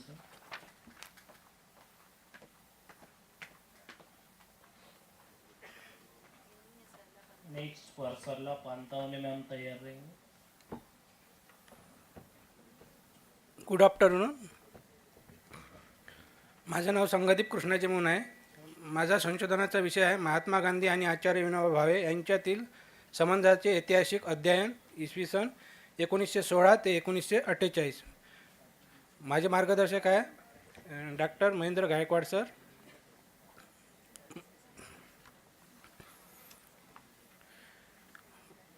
व्यक्तीच्या दैनंदिन जीवनात होणाऱ्या बदलाचा प्रभाव मानवाच्या व्यक्तिगत सामाजिक जीवनावर झाल्याचे दिसून येते. तो बदल महात्मा गांधी आणि आचार्य विनोबा भावे यांच्यातील झाल्याचे दिसून येते. तो म्हणजे गांधीजींनी पाहिलेला हरिश्चंद्रच्या नाटकाचा परिणाम गांधीजीवर झाल्याने त्यांनी सत्याचा शोध घेण्याचा प्रयत्न केला आणि त्याच्यात ते यशस्वी झाले. विनोबालाही सत्याची शिकवण त्यांच्या आईकडूनच मिळाली, ती म्हणजे धार्मिक प्रवृत्तीची होती. मात्र देशसेवेसाठी सत्य, अहिंसा, त्यागाची शिकवण आवश्यक असते हे विनोबांनी प्रथम महात्मा गांधी यांच्या बनारस हिंदू विश्वविद्यालयाच्या भाषणातून ऐकले होते. वर्तमानात एक बातमी वाचली व विनोबांनी सुद्धा वर्तमानात परिवर्तन घडून आणले. त्यांनी महात्मा गांधीला भेटण्याचे ठरवले आणि पत्रव्यवहार केल्यानंतर त्यांची भेट अहमदाबाद येथे कोचर आश्रमामध्ये 7 जून 1916 रोजी झाली. पुढे त्यांची मैत्री वाढतच गेली आणि दोघांमध्ये संबंध वाढतच गेले आणि त्यांचे संबंध गुरु शिष्याचे जोडीचे संबंध असल्याचे आपल्याला दिसून येते. महात्मा गांधी यांचा विचाराचा प्रभाव एकमेकावर देवाणघेवाण पुढे वाढतच गेला आणि इतर मंडळी त्यांना येऊन भेटले असतात. त्यापैकी ते एक जवाहरलाल बजाज होते. त्यांनी काय केलं, त्यांनी महात्मा गांधीला आपले वडील मानित आणि विनोबांना कुलातील गुरु मानित. या दोघांचे जवाहरलाल बजाजच्या माध्यमातून एक परिवार त्यांचा तयार झालेला होता. असे महात्मा गांधी यांना रवींद्रनाथ टागोरांनी महात्मा ही पदवी दिलेली होती आणि महान व्यक्ती सत्य अहिंसा तत्वाच्या आधारित नेतृत्वाच्या आदराने संबोधले जात होते. महात्मा या संस्कृत शब्दाचा अर्थ महान आत्मा असा होतो. तो महात्मा गांधीने भारत स्वातंत्र्य लढ्याच्या योगदानाबद्दल आदर दर्शवतो. त्यांना राष्ट्रपिता म्हणूनही ओळखले जाते. ती पदवी सुभाषचंद्र बोस यांनी त्यांच्या सहकार्याने दिली. काही लोक त्यांना बापू या नावाने सुद्धा ओळखल्या जात असे. विनोबा भावे यांनासुद्धा आचार्य हे पदवी संस्कृत शब्द आचार्य या नावाने ओळखला जातो. त्यांचे जीवन, शिक्षण, आध्यात्मिक निष्कर्ष. महात्मा गांधी आणि विनोबा यांचे मधुर संबंध आणि पवित्र संबंध दिसून येतात. महात्मा गांधी आणि आचार्य विनोबा भावे यांचे मोलाचे योगदान दिले आणि वारसा पुढे नेला. महात्मा गांधी आणि विनोबा भावे यांनी दोघांचे नेतृत्वाचे कार्य राष्ट्रीयताच्या दृष्टीने असल्याचे आपल्याला स्पष्ट होते. मूल्यमापन. महात्मा गांधीच्या विचारांनी आणि आंदोलनाने अनेक जण प्रभावित झाले. आचार्य विनोबा भावे गांधीच्या विचारांनी आंदोलनाने प्रभावित झाले. दोघेही गुरु शिष्याचे संबंध होते. दोघेही एकमेकाशी पूरक होते. दोघेही वैचारिक समन्वय होता. दोघांमध्ये कार्य हे स्वतंत्र आंदोलनाची गती देणारे होते आणि देशातील गोरगरिबांना काळजी त्यांचे उत्फलन करण्यासाठी होते. महात्मा गांधीचे विचार सर्वोदय, अहिंसा, भूदान, श्रमदान, शिक्षण, प्रेम व विचार यावर आधारित होते. तर प्रेम हे सर्वांना जोडणारे असतात, तर विचार हे बदल घडविणारे असतात, असे विनोबाचे मत होते. या विचाराने अनेक लोक प्रभावित झाले आणि देशसेवेसाठी संपूर्ण आयुष्य गांधीजी आणि विनोबा यांनी सहकार्याने आणि सानिध्याने घालवल्याने त्यांचे परिवर्तन घडून आले. त्यामुळे 1916 आणि 1948च्या कालखंडाचा विचार करता विकासाची गती मिळाली आणि सामाजिक, राजकीय आणि आर्थिक प्रश्न सुटण्याचे भारत विकसनशील देशाच्या रांगेत उभा असल्याचे आपल्याला दिसून येते.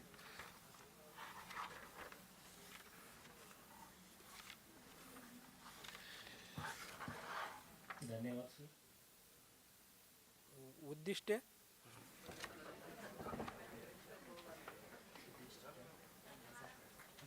ठीक आहे सर, धन्यवाद. सरला प्रांतावने मग.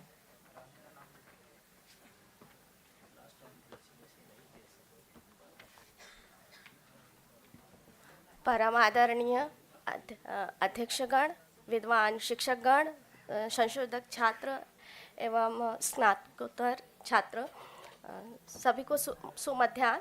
मैं सरला पांतावने आपके समक्ष जाईबाई चौधरी की भारतीय महिला सशक्तिकरण में क्या भूमिका थी, इस पर बोलने जा रही हूँ. हम सभी जानते हैं कि नागपुर की एक विशिष्ट पहचान है यहाँ का 0 माइल. और 0 माइल से जिस प्रकार हम संपूर्ण भारत देश के शहरों की दूरियों को नापते हैं, उसी प्रकार यहाँ की महिलाओं की अगर सशक्तिकरण की बात है या अधिकारों की बात है तो उसको भी नागपुर के जो विभिन्न समय में महिला आंदोलन हुए हैं और उसके द्वारा प्राप्त अधिकारों के द्वारा ही नापा जा सकता है. और इस कार्य को करने में जाईबाई चौधरी, श्रीमती जाईबाई चौधरी का बहुत बड़ा योगदान है. श्रीमती जाईबाई चौधरी जो है इन्होंने 1922 में, जिस समय शिक्षा का कोई वातावरण नहीं था, इस समय दलित लड़कियों के लिए पाठशाला स्थापित की. और आज हम देखते हैं वो डॉक्टर बाबा साहब आम्बेडकर के जो शिक्षा के विचार है उनको प्रसारित करना चाहती थी. जिस समय लड़कियों का घर के बाहर निकलना मुश्किल था, उस समय वह जाकर लड़कियों को इकट्ठा करके लाती थी और उनको पढ़ाती थी. और ये इतना सादा, इतना आसान काम नहीं है. आज हम स्वतंत्रता प्राप्ति के बाद और संविधान लागू होते ही हमें सारे अधिकार मिल गए हैं, लेकिन इन अधिकारों की प्राप्ति में जिन महिलाओं का योगदान रहा, जिन महिला परिषदों का, आंदोलनों का और सत्याग्रहों का योगदान रहा, उसमें जाईबाई जो है वो वरिष्ठ नेत्री के रूप में हमें दिखाई देती है. जैसे कि प्राचीन काल में हम जानते हैं कि महिलाओं को बहुत ज़्यादा अधिकार प्राप्त थे.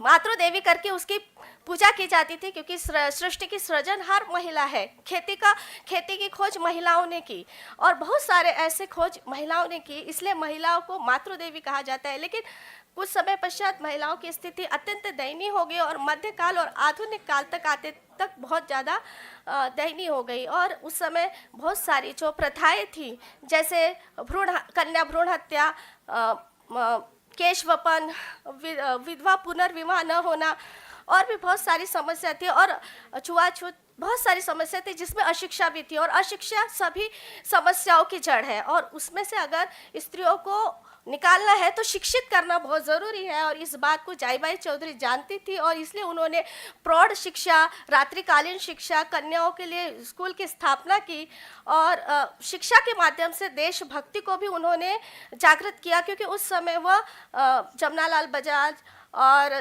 गांधी जी और जवाहरलाल नेहरू, इनके साथ बहुत सारे आंदोलनों में भी सम्मिलित होती थी। तो कहने का तात्पर्य यह है कि शिक्षा जो है वह सभी अधिकारों की जननी है, और इसके लिए बहुत सारे आंदोलन उन्होंने किए थे।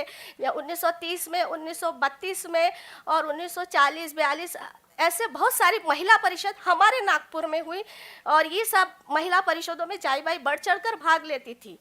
तो और जिसके द्वारा ही हमें ये अधिकार हमें मिले हैं संविधान के द्वारा। और मैं कहती हूँ कि मनुस्मृति महिलाओं को सती होने पर मजबूर करती है, लेकिन आज का हम उदाहरण देखते हैं सुनेत्रा पवार मैडम का, जो कि अभी डिप्टी सीएम बनी है, और केवल भारतीय संविधान के कारण। इसीलिए लेंस शिफ्टिंग ऑफ लेंस में मैं ये कहना चाहती हूँ कि जहाँ मनुस्मृति ने महिलाओं के सारे अधिकार छीन लिए, वही भारतीय संविधान ने महिलाओं को सारे अधिकार प्रदान किए। यही हमारा शिफ्टिंग ऑफ लेंस का विजन है, और मैं यही आपको इस द्वारा बताना चाहती हूँ। धन्यवाद। ओके, धन्यवाद।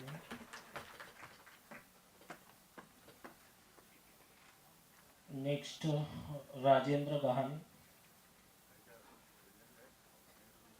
नेक्स्ट आलोक कुमार सरोदे,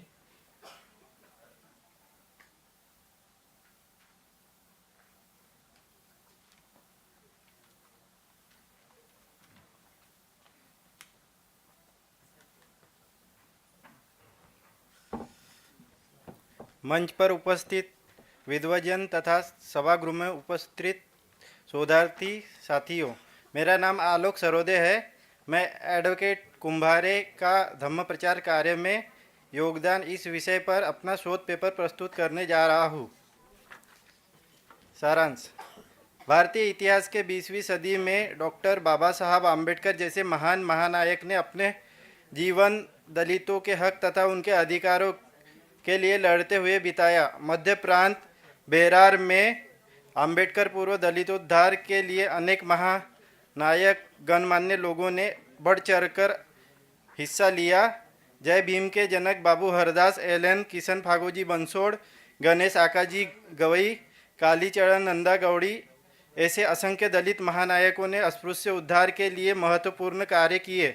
उन्हीं से प्रेरित होकर मध्य प्रांत में कर्मवीर एडवोकेट नारायण कुंभारे ने दलित, श्रमिक, बीड़ी मजदूर, कामगार वर्ग, शोषित, वंचित, आदिवासी, पिछड़े वर्ग इत्यादि वर्गों को न्याय दिलाने के लिए अपना संपूर्ण जीवन समर्पित किया। आम्बेडकरी आंदोलन में भी उनका महत्वपूर्ण योगदान रहा है। आम्बेडकरी आंदोलन में उन्होंने वफादार कार्यकर्ता, तेजस्वी और विद्वान वक्ता, संघर्षशील रिपब्लिकन नेता के रूप में सराहनीय कार्य किया। रिपब्लिकन पार्टी ऑफ इंडिया के प्रधान सचिव के रूप में होते हुए उन्होंने देश भर के दौरे कर रिपब्लिकन पार्टी को मजबूत किया। एडवोकेट दादा साहब कुंभारे डॉक्टर आम्बेडकर के बहुत वफादार और निष्ठावान कार्यकर्ता थे। नागपुर में ऐतिहासिक धम्मचक्र प्रवर्तन कार्यक्रम के आयोजन में नाहक कुंभारे को विशेष जवाबदारी दी गई थी। उस आयोजन में भी उन्होंने अपनी भूमिका बखूबी निभाई।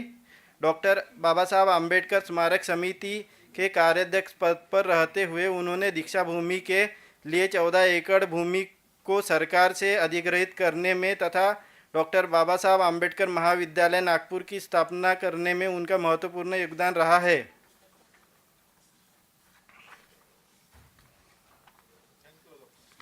निष्कर्ष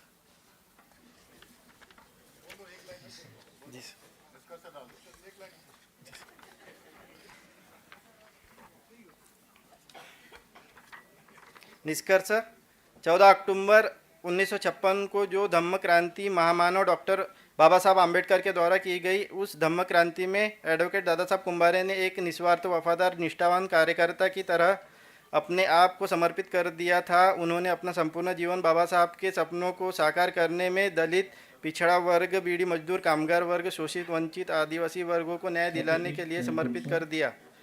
उन्होंने अपने एडवोकेट की डिग्री का इस्तेमाल पैसा कमाने या अपने आप को बड़ा बनाने के लिए न करते हुए दलित, पिछड़ा वर्ग, बीड़ी मजदूर, कामगार वर्ग, शोषित, वंचित इत्यादि। ठीक है। नेक्स्ट डॉक्टर सुनीता सावर।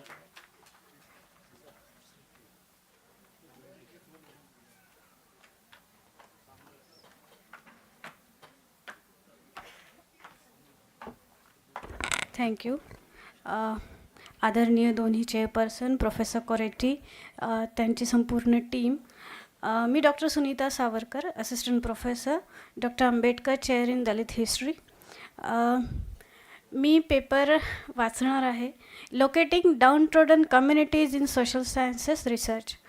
सामाजिक जे संशोधन असतं, या संशोधनामध्ये जे डाऊन ट्रोडन आहे, ज्याला आपण डिसेंट असं म्हणतो, ज्यांना आपण आदिवासी म्हणतो, ज्यांना आपण स्त्रिया म्हणतो, ज्यांना आपण दलित म्हणतो, अशा कम्युनिटीवर जेव्हा आपण संशोधन करतो, तर हे संशोधन करत असताना त्यांना आपण कसं लोकेट केलं पाहिजे.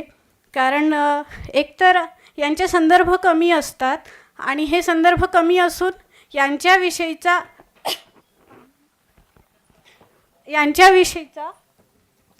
इतिहास लिहिणं ही एक चॅलेंजिंग गोष्ट असते. मग हे करत असताना तरीसुद्धा आपण यांच्याविषयीचा इतिहास लिहू शकतो का, तर त्याचं उत्तर हो असं आहे. आणि याचं एक सगळ्यात पहिला अटेम्प्ट जर कोणी केला असेल तर तो आपल्याला दिसतं की बाबासाहेब आंबेडकर यांनी सर्वात पहिल्यांदा अनटचेबल लोकांचा जो हिस्ट्री आहे तो लिहिलेला आहे आणि अत्यंत तथ्य आणि पुराव्यांच्या आधारावर तो लिहिला आहे. मग जर आज आपल्याला अशा पद्धतीचा इतिहास लिहायचा असेल ह्या सर्वांचा, तर काय काय करावं लागेल किंवा त्यांना कसं लोकेट करावं लागेल याविषयी मी बोलणार आहे.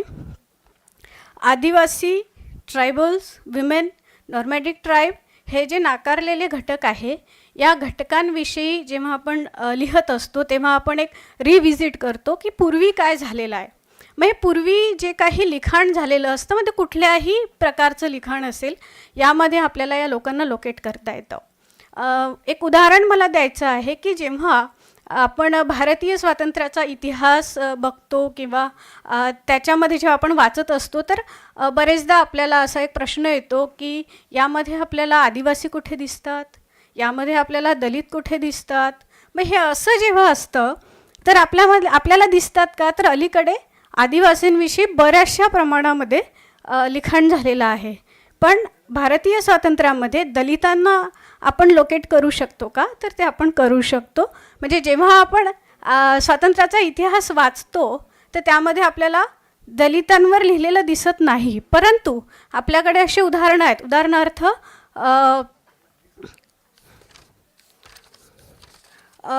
उधम सिंग यांचं उदाहरण आपल्या सगळ्यांना माहीत आहे. आणि हे माहीत असूनही आपल्यासमोर हे प्रश्न रेज होतो की दलित भारतीय स्वातंत्र्यामध्ये कुठे होते. त्याचबरोबर आणखी एक महत्त्वाची गोष्ट ते म्हणजे बाबू मंगूराम, ज्यांचं गदर मुवमेंटमध्ये खूप मोठं काम आहे. आणि हे खूप मोठं काम असूनही कधीही त्यांच्यावरचं इतिहास लेखन झालेलं आपल्याला दिसून येत नाही, जे की प्रोटेक्टेड इग्नोरन्स. म्हणजे जेव्हा आपण चळवळीचा इतिहास लिहितो स्वातंत्र्याच्या, तर त्यामध्ये आपण अशा समूहांना गाळलेलं असतं जेव्हा की त्यांचे रेफरन्स जे आहे ते एक्झिस्ट आहे वेगवेगळ्या स्वरूपामध्ये, फक्त ते त्या लिखाणाच्या प्रक्रियेमध्ये येणं गरजेचे आहे. बाबासाहेब असं म्हणतात की एक पूर्ण सिनारिओ जर ह्या वंचित समूहांच्या इतिहास लेखनाचा आपल्याला करायचा असेल तर आपल्याला खूप अडचणी येतात. आपण जर दी अनटचेबल ह्या पुस्तकाची प्रस्तावना वाचली तर त्यामध्ये आपल्याला असं दिसेल की बाबासाहेब असं म्हणतात की हे जे स्कॅटर्ड झालेले यांचे संदर्भ आहे हे तुम्ही जोडले पाहिजे. पण हे जोडण्यासाठी जर पुरेसे संदर्भ आपल्याकडे नसतील तर मग काय करायला पाहिजे, तर ह्या संदर्भांना आपण आपल्या सद्सद्विवेक बुद्धीच्या आधारावर तिथे काय असू शकतं याचं एक हायपोथेसिस आपण तयार केलं पाहिजे आणि या हायपोथेसिसला आपण वारंवार क्रॉस चेक केलं पाहिजे आणि हे क्रॉस चेक करून एक पूर्ण सेंटेन्स किंवा एक पूर्ण सिनारिओ आपण तयार केला पाहिजे, जेणेकरून इतिहास काय असू शकतो ह्या लोकांचा हे आपल्याला समोर ठेवता येईल. आणि बाबासाहेबांनी याचं सर्वात छान उदाहरण जे दी अनटचेबल हा जे पुस्तक लिहिलं आहे, हे जर तुम्ही वाचलं तर अनटचेबिलिटी कशी आली काय हे त्यांनी त्यामध्ये व्यवस्थितरित्या ही मेथड वापरून सांगितलेलं आहे. आता मला खूप रेफरन्सेस सांगायचे होते पण आता तेवढा वेळ नाही आहे, तर कन्क्लुजनमध्ये मला एवढं सांगायचं आहे की मेथडॉलॉजी ज्या असतात, आपल्या पूर्वजांनी ज्या मेथडॉलॉजी वापरल्या त्याच्यावरच अवलंबून न राहता आपण इतिहासाचे संशोधक म्हणून जसे जसे आपल्याकडे प्रॉब्लेम्स येतात तर त्यानुसार आपण आपल्या मेथड्स ज्या आहे त्या डेव्हलप केल्या पाहिजे आणि ते मेथड डेव्हलप करून आपला जो क्वेश्चन असतो संशोधनाचा तो सॉल्व केला पाहिजे. थँक्यू. नेक्स्ट गौरव तामगाडगे.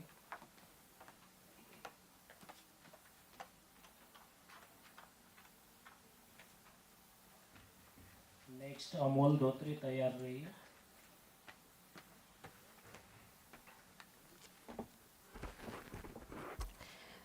नमस्कार.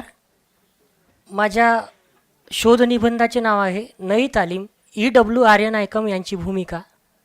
माझं नाव गौरव धर्मपालजी तामगाडगे, संशोधक विद्यार्थी PGTD इतिहास विभाग, राष्ट्रसंत तुकडोजी महाराज विद्यापीठ नागपूर.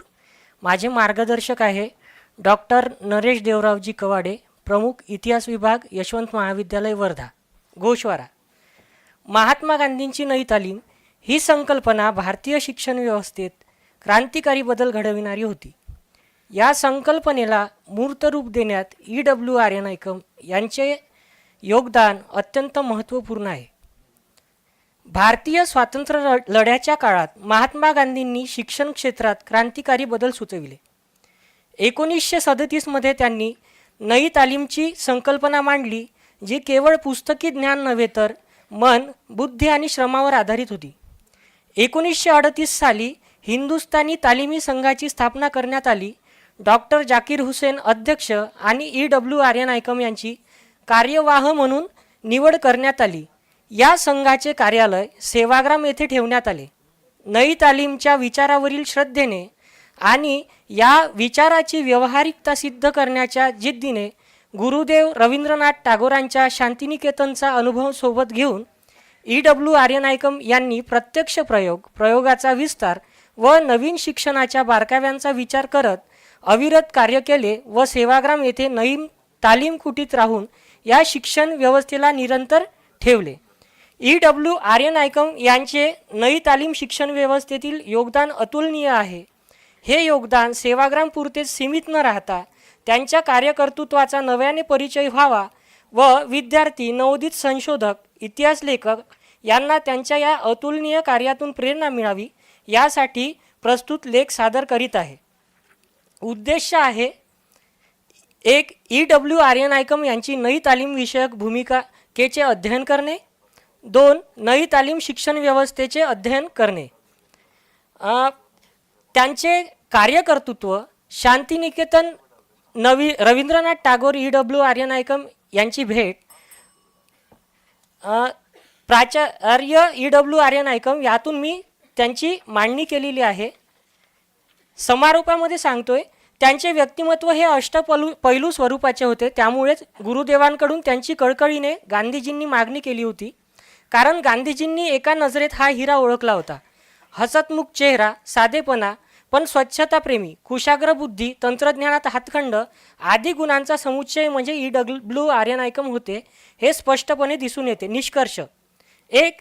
बीजरूपी नई तालीमला विशाल वटवृक्षात रूपांतरित केल्याचे EW आर्य नायकम यांच्या कार्यकर्तृत्वातून ठळकपणे दिसून येते. 2. महात्मा गांधींच्या नवभारताच्या निर्मितीचे स्वप्न नई तालीमचे दृढीकरण करून त्याला EW आर्य नायकम यांनी कार्यान्वित केल्याचे ठळकपणे दिसून येते. 3. नई तालीमला विकासाची जननी करण्याचे ध्येय यात EW आर्य नायकम यांची भूमिका अग्रणी असल्याचे ठळकपणे दिसून येते. धन्यवाद. धन्यवाद. नेक्स्ट अमोल धोत्रे.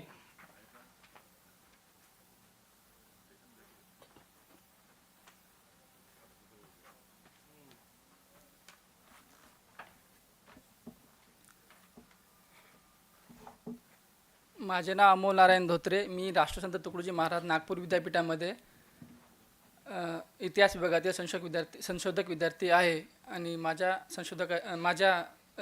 मार्गदर्शकाचे नाव डॉक्टर सूर्यकांत कापशीकर सर आहे. माझ्या संशोधनाचा विषय आहे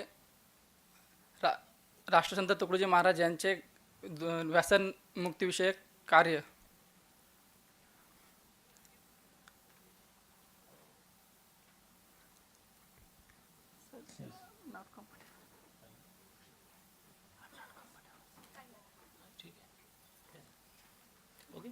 okay, thank you. Okay, next. इसके साथ हमारी सभी प्रस्तुतियाँ यहाँ समाप्त होती है. समय सीमा की एक okay. Next doctor Abhilasha Raut ma'am.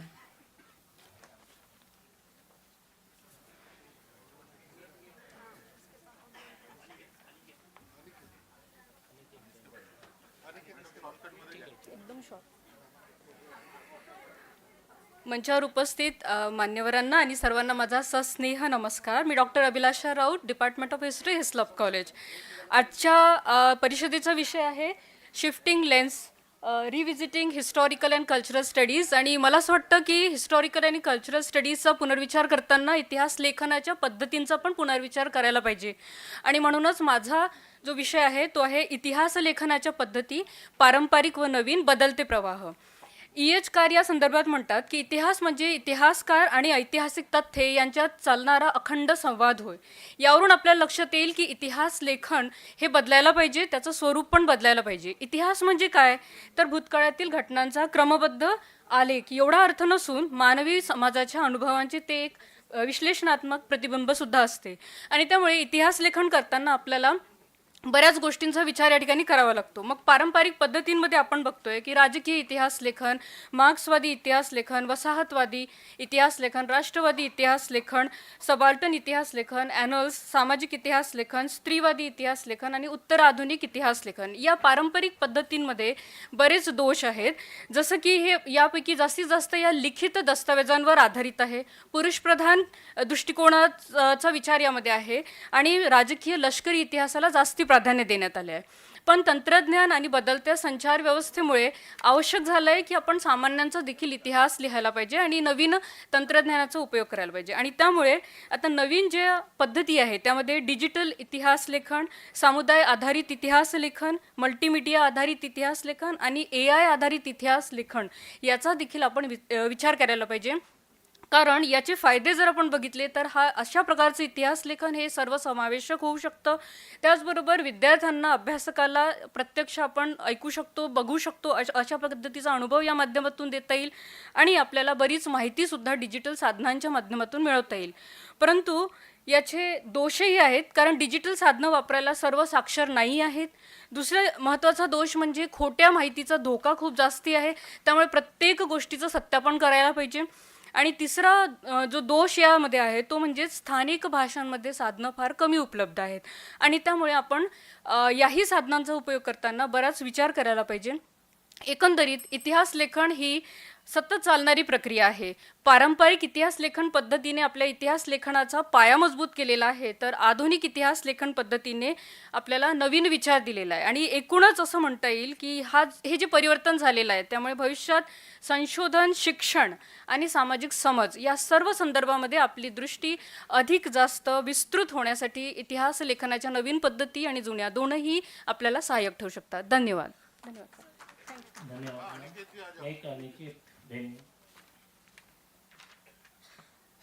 बाकी बची हुई प्रस्तुतियाँ हम समय रहते और ले सकते हैं.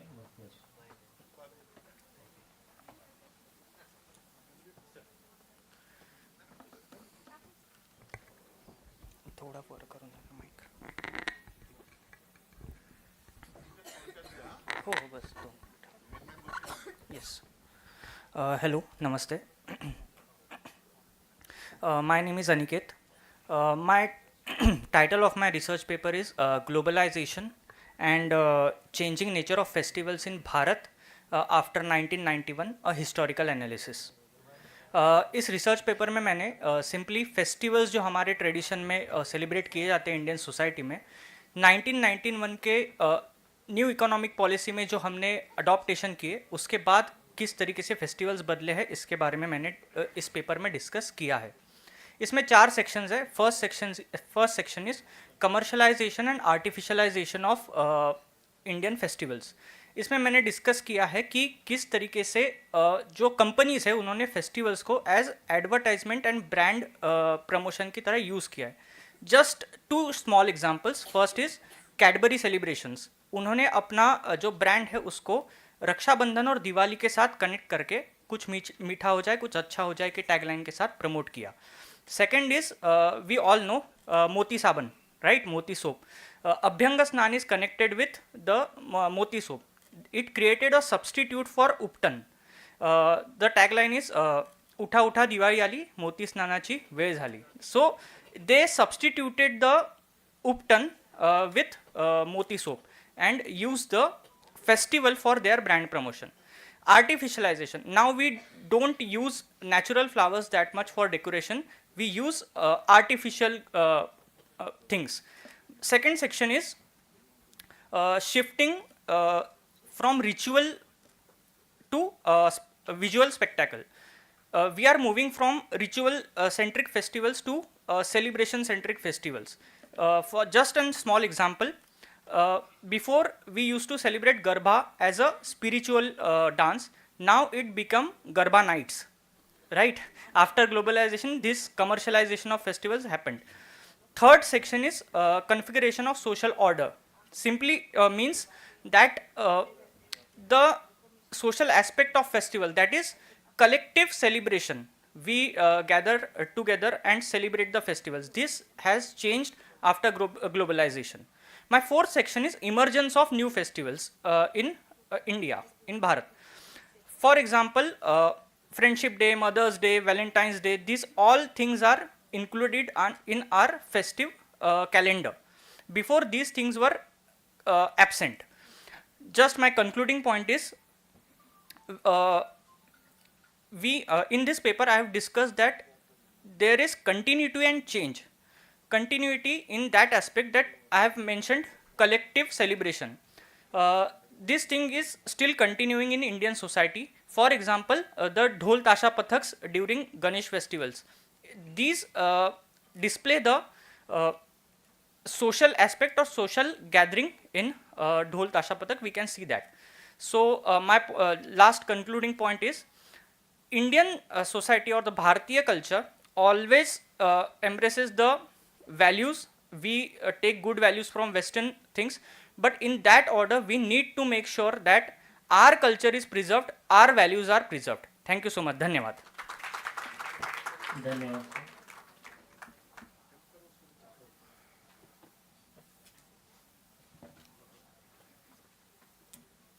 धन्यवाद. इसके बाद मैं अध्यक्षीय मार्गदर्शन के लिए डॉक्टर केशव वाड़के सर से.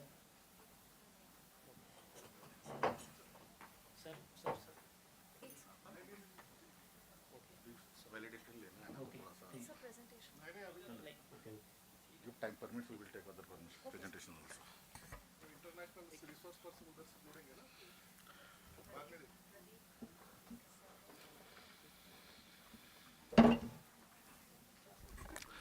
So very good evening. सब थके हुए हैं, चाय की ज़रूरत है, ओके. तो और बाहर चाय इंतज़ार कर रहे हैं, उसमें कोई शक नहीं है. तो फर्स्ट ऑफ ऑल, बाद में ना भूल जाऊँ इसलिए ऑर्गेनाइजर्स को मैं थैंक यू कहना चाहूँगा कि ये अपॉर्चुनिटी मुझे दी. So my young brother and friend doctor Shyam, मेरी साथी चेयरपर्सन मैडम मिश्रा जी, अन्य साथीगण और डिग्नेटरीज ऑफ द डायस, थोड़ा सा मैं जो पेपर्स प्रेजेंट हुए हैं, लिखे गए, जो थ्रू जा रहा था, तो उस पर एक छोटा सा कमेंट एज ए चेयरपर्सन, और बाद में एज ए चेयरपर्सन मुझे जो कमेंट करना था थीम को लेकर, हार्डली 2-4 मिनट में मैं ख़त्म करूंगा, उससे ज़्यादा नहीं लूँगा. पहला, पेपर्स इंटरनेशनल लेवल पे हम लोग प्रेजेंट कर रहे हैं, So there should be some level. Some things were missing in many papers जो देख रहा था मैं. अब रिसर्च पेपर लिख रहे हैं विदाउट ऑब्जेक्टिव और methodology, how it can be? होना चाहिए ना. आप लोगों ने एनालिसिस अच्छा किया, नो डाउट. इंटरप्रिटेशन ही नहीं है. मतलब हमारा खुद का लेंस कौन सा है वो है ही नहीं उसमें, मैक्सिमम इसमें. मैं थोड़ा स्पष्टवादी हूं इसलिए बोल रहा हूं. तो खुद का हमारा लेंस जो था पेपर में से, इट वाज मिसिंग. कुछ पेपर भी अच्छे लगे, नहीं लगे ऐसा नहीं है. प्रेजेंटेशन स्टाइल, टाइम मिला है उसी टाइम पे प्रेजेंट करना, उसी टाइम पे उसको कंक्लूड करना, ये भी बातें हमने देखी है. लाइव एग्जांपल है अनिकेत. पेपर भी देखा मैंने उसका, सिस्टमेटिक है. एब्स्ट्रैक्ट से लेके, कीवर्ड से लेके, इंट्रोडक्शन से लेके, मेथोडोलॉजी से लेके फाइनल कंक्लूजन तक, everything is presented systematic. And within the time of 5 minutes he has presented his paper. जो बोलना चाहिए था वो प्रेजेंट भी करके गया. That's something we have to learn from the presenters. I congratulate him here. जैसा कि जब भी प्रवीण योगी जी ने कहा था, हिस्ट्री है वहां पर, लेकिन उसको अपने आज के लेंस में देखने की जरूरत है. तो रिसर्च का मतलब ही वही निकलता है ना, testing existing and adding new. Simple सा मीनिंग है अनुसंधान का, रिसर्च का. तो पुराना जो भी देख रहे हैं हम लोग, जो हमारे सामने परोसा जा रहा है, आज के परिस्थिति में कितना योग्य है हमारे लिए, ये लेंस से भी हमने देखने की जरूरत है उसको. तो वो लेंस हमने इस थीम से रिलेटेड जरूर यूज करना चाहिए जब भी हम लोग थीम शिफ्टिंग की बात करते हैं, लेंस शिफ्टिंग की बात करते हैं. जब हिस्ट्री की बात करते हैं तो हमारे मन में क्या आता है? डेट्स, वार्स, हाँ, Kings, freedom movements, constitution, political events, ये सब ध्यान में आते हैं. और जब कल्चर की बात करते हैं तो monuments, classical dances, temples, literature and festivals, ये सब हम लोग देखते हैं. और आज तक जो भी हिस्ट्री लिखी गई है वो टॉप टू बॉटम लिखी गई है. हिस्ट्री जब भी हम लोग देखते हैं रूलर के बारे में है, but we are forgetting the people, those who lived, those who struggled, those who survived and build this nation silently. उसको भी हमने, जब भी हिस्ट्री की हम लोग स्टडी करते हैं या एक शिफ्ट लेंस की बात करते हैं, तो उनको भी ध्यान में रखने की जरूरत है. And today we are moving from king centric history to people centric history, from official documents to lived experiences, and from dominant voices to marginalized voices. And when we talk about culture, तो we speak of culture, जब भी बात आती है तो heritage sites की बात आती है. कल्चर की जब बात करते हैं तो Taj Mahal, Ajanta temples, forts of course important है. लेकिन व्हाट अबाउट जो हम लोग देखते हैं एवरीडे लाइफ में जो भी बातें होती है, क्या उसको हम लोग कल्चर ना माने? वारली पेंटिंग है महाराष्ट्र में, बाम्बू क्राफ्ट्स है नॉर्थ ईस्ट में, बाउल सॉन्ग्स है बंगाल में, लावनी है, तमाशा परफॉर्मेंसेस महाराष्ट्र में है, लोकल फूड्स है, डायलेक्ट्स है, रिचुअल्स है, फेस्टिवल्स है. इसमें भी तो हमारा एंगल शिफ्ट करने की जरूरत है, देखने की जरूरत है. This forms may not always enter text books, but they carry generations of memories and identity. ये भी हमने देखने की जरूरत है. तो एक आखिरी का मैं एक सिंपल सा एक एग्जाम्पल लेता हूं और यहां रुकता हूं. गांधी जी का चश्मा पता है? हमारे सर्व शिक्षा अभियान का वो लोगो है. और अगर गहराई से देखोगे, 2 लेंस है, लेफ्ट और राइट. एक इसमें देखोगे तो क्या है? स्वच्छ है. और दूसरे इसमें एक एंगल से देखोगे तो स्वच्छता दिखेगी, तो वहां भारत नहीं दिखेगा. और जिस लेंस से भारत को देखोगे वहां आप कौन से एंगल से देख रहे हो वो डिपेंड करता है. बराबर है? तो जब हम लोग शिफ्ट की बात करते हैं तो मैं इसमें कंक्लूड करना चाहूंगा, जब भी हम लोग लेंस शिफ्टिंग की अगर बात करते हैं तो हमने अपने आप को क्वेश्चन करना चाहिए, रीथिंक करना चाहिए, इंक्लूड करना चाहिए, और सबसे मेन बात जो है सुनना चाहिए. हम सुनाते बहुत हैं लेकिन सुनते कम है. जितना ज्यादा सुनोगे आप तो अपना देखने का नज़रिया जो है, एंगल जो है, वो भी हम लोग सुधारेंगे। मुझे यहाँ बोलने के लिए अपॉर्चुनिटी दी, उसके लिए थैंक यू सो मच।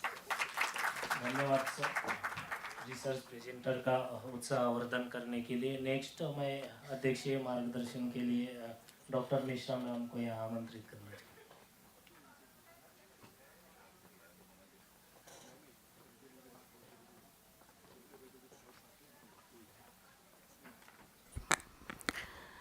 आदरणीय मंच, एक dynamic personality doctor Shyamrao Kureti, पहले जोरदार ताली हो जाए आज के इस कार्यक्रम के संयोजन के लिए। बहुत अच्छी कॉन्फ्रेंस के लिए हम लोग आज सुबह से बैठे हुए हैं। तो साथ में आपको ये बताएंगे कि जब यहाँ पर पहले ये था कि वाल्के सर पहला सेशन देखने वाले थे, पहली जो होने वाला था सेशन, दूसरा सेशन की चेयरमैन करके मुझे आमंत्रित किया गया था और समय की पाबंदी को देखते हुए हम दोनों ने मंच साझा किया। तो मंच साझा करने का एक आनंद ये भी आया कि जो कह रहे हैं ना कि शिफ्टिंग द लेंस, वो पूरा हो गया चश्मा। एक लेंस उनके पास था तो दूसरा लेंस मेरे पास था, तो एक साथ हम दोनों ने चश्मा लगा के और देखा आप लोगों के प्रेजेंटेशन को, उसका भी आनंद लिया। तो कई बार होता है कि चीज़ें हम दोनों के आपस की चर्चा से निकल के आई। एक जो विषय है, जब भी हम अनुसंधान के लिए कभी लिखते हैं तो उसका सबसे बड़ा जो महत्वपूर्ण चीज़ होती है कि हमने विषय को कितना समझा। और विषय को समझने के बाद, क्योंकि आप लोगों के लिए सामने बोलना, क्योंकि मैं भी उधर की ही हूँ, आप लोगों के बीच की ही हूँ, तो कोई बहुत मैं आप लोगों को ज्ञान नहीं दे सकती। केवल होता है ना कि सुनने का एक नज़रिया बदल हो जाता है। जब आप जज करने के लिए बैठते हैं तो आपका नज़रिया दूसरी तरह का होता है कि हाँ, इसमें कौन बेहतर है। तो उस बेहतर में आप लोगों को पता चल जाएगा थोड़ी देर बाद। हम आप लोगों की उत्सुकता बनाए रखना चाहते हैं, क्योंकि वैलिडिक्ट्री में जो हम लोगों ने चुने हैं यहाँ पे प्रथम, द्वितीय, तृतीय पुरस्कार, उसकी घोषणा की जाएगी। लेकिन इसके पहले जो वाल्के सर ने आप लोगों के सामने बताया कि जो तरीका होना चाहिए आप लोगों के अनुसंधान का, कुछ आपका भी तो उसमें योगदान होना चाहिए।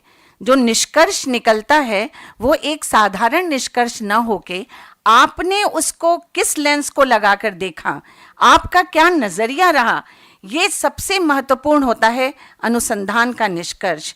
तो आप लोग, जैसा सर ने बताया कि आपका उद्देश्य होना चाहिए और उस उद्देश्य की प्राप्ति के लिए आपने तरीका क्या अपनाया वो होना चाहिए, और उस तरीके को अपनाने के लिए आपने किस किस तरह के स्रोत, कहाँ कहाँ से साहित्य लिया वो होना चाहिए। और उसके बाद आपके नज़रिए से देखकर, क्योंकि आप में से बहुत लोग यहाँ पे प्राध्यापक हैं जो बैठे हैं, हम लोग जब प्रश्नोत्तर लिखना बताते हैं तो उसमें भी टुकड़ा बताते हैं कि किस तरह से बच्चे को आगे बढ़ना चाहिए। तो अनुसंधान के प्रपत्र को लिखते समय भी कुछ चीज़ों का ध्यान में रखना आवश्यक होता है। मैं बहुत आभारी हूँ कुरेटी सर की कि यहाँ पर मुझे एक अवसर प्रदान किया। वैसे कोई अंतर नहीं है हमारे आप में, आप भी सीखते हैं और आज भी मैं सीख ही रही हूँ। और इस सीखते सीखते बस एक थोड़ा सा 2 कदम मैं चढ़ के इस स्टेज पर आकर बैठ गई हूँ, नहीं तो आपके बीच में की ही हूँ मैं। और इसके साथ ही मैं आपका ज़्यादा समय नहीं लूँगी, साथ में ही हम सब बैठ मिल के चाय पियेंगे। बहुत बहुत धन्यवाद। धन्यवाद मैम के बहुमूल्य फीडबैक के लिए। इसके बाद मैं डॉक्टर नेहा अपने मैम से रिक्वेस्ट करता हूँ कि वो टॉक थैंक्स करें। Thank you so much sir. सबसे पहले मैं इतिहास विभाग की ओर से इस तकनीकी सत्र के सम्मानीय अध्यक्षगण professor doctor Suchismita Mishra madam और professor doctor Keshav Walke sir के प्रति अपनी कृतज्ञता व्यक्त करती हूँ।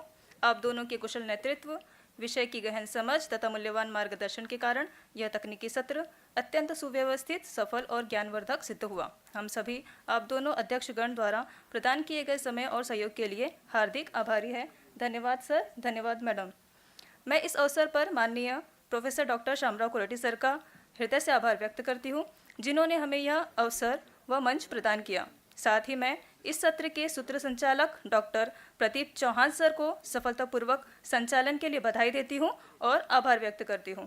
इसके साथ ही मैं सभी प्राध्यापकों, कार्यक्रम के आयोजन से जुड़े प्रत्येक सदस्य, विद्यार्थी, शोधार्थी, पाठकों का भी आभार व्यक्त करती हूं, जिनके सामूहिक प्रयासों से यह आयोजन संभव हो सका। अंत में उपस्थित सभी श्रोताओं का धन्यवाद करती हूं, जिन्होंने अपना बहुमूल्य समय देकर हमें प्रोत्साहित किया, और अध्यक्षगण की अनुमति से मैं यह घोषणा करती हूं कि आज के कार्यक्रम का यह तकनीकी सत्र यहीं समाप्त होता है। आप सभी का एक बार फिर से तहे दिल से शुक्रिया, धन्यवाद। इसके बाद टी ब्रेक 5 मिनट का रहेगा।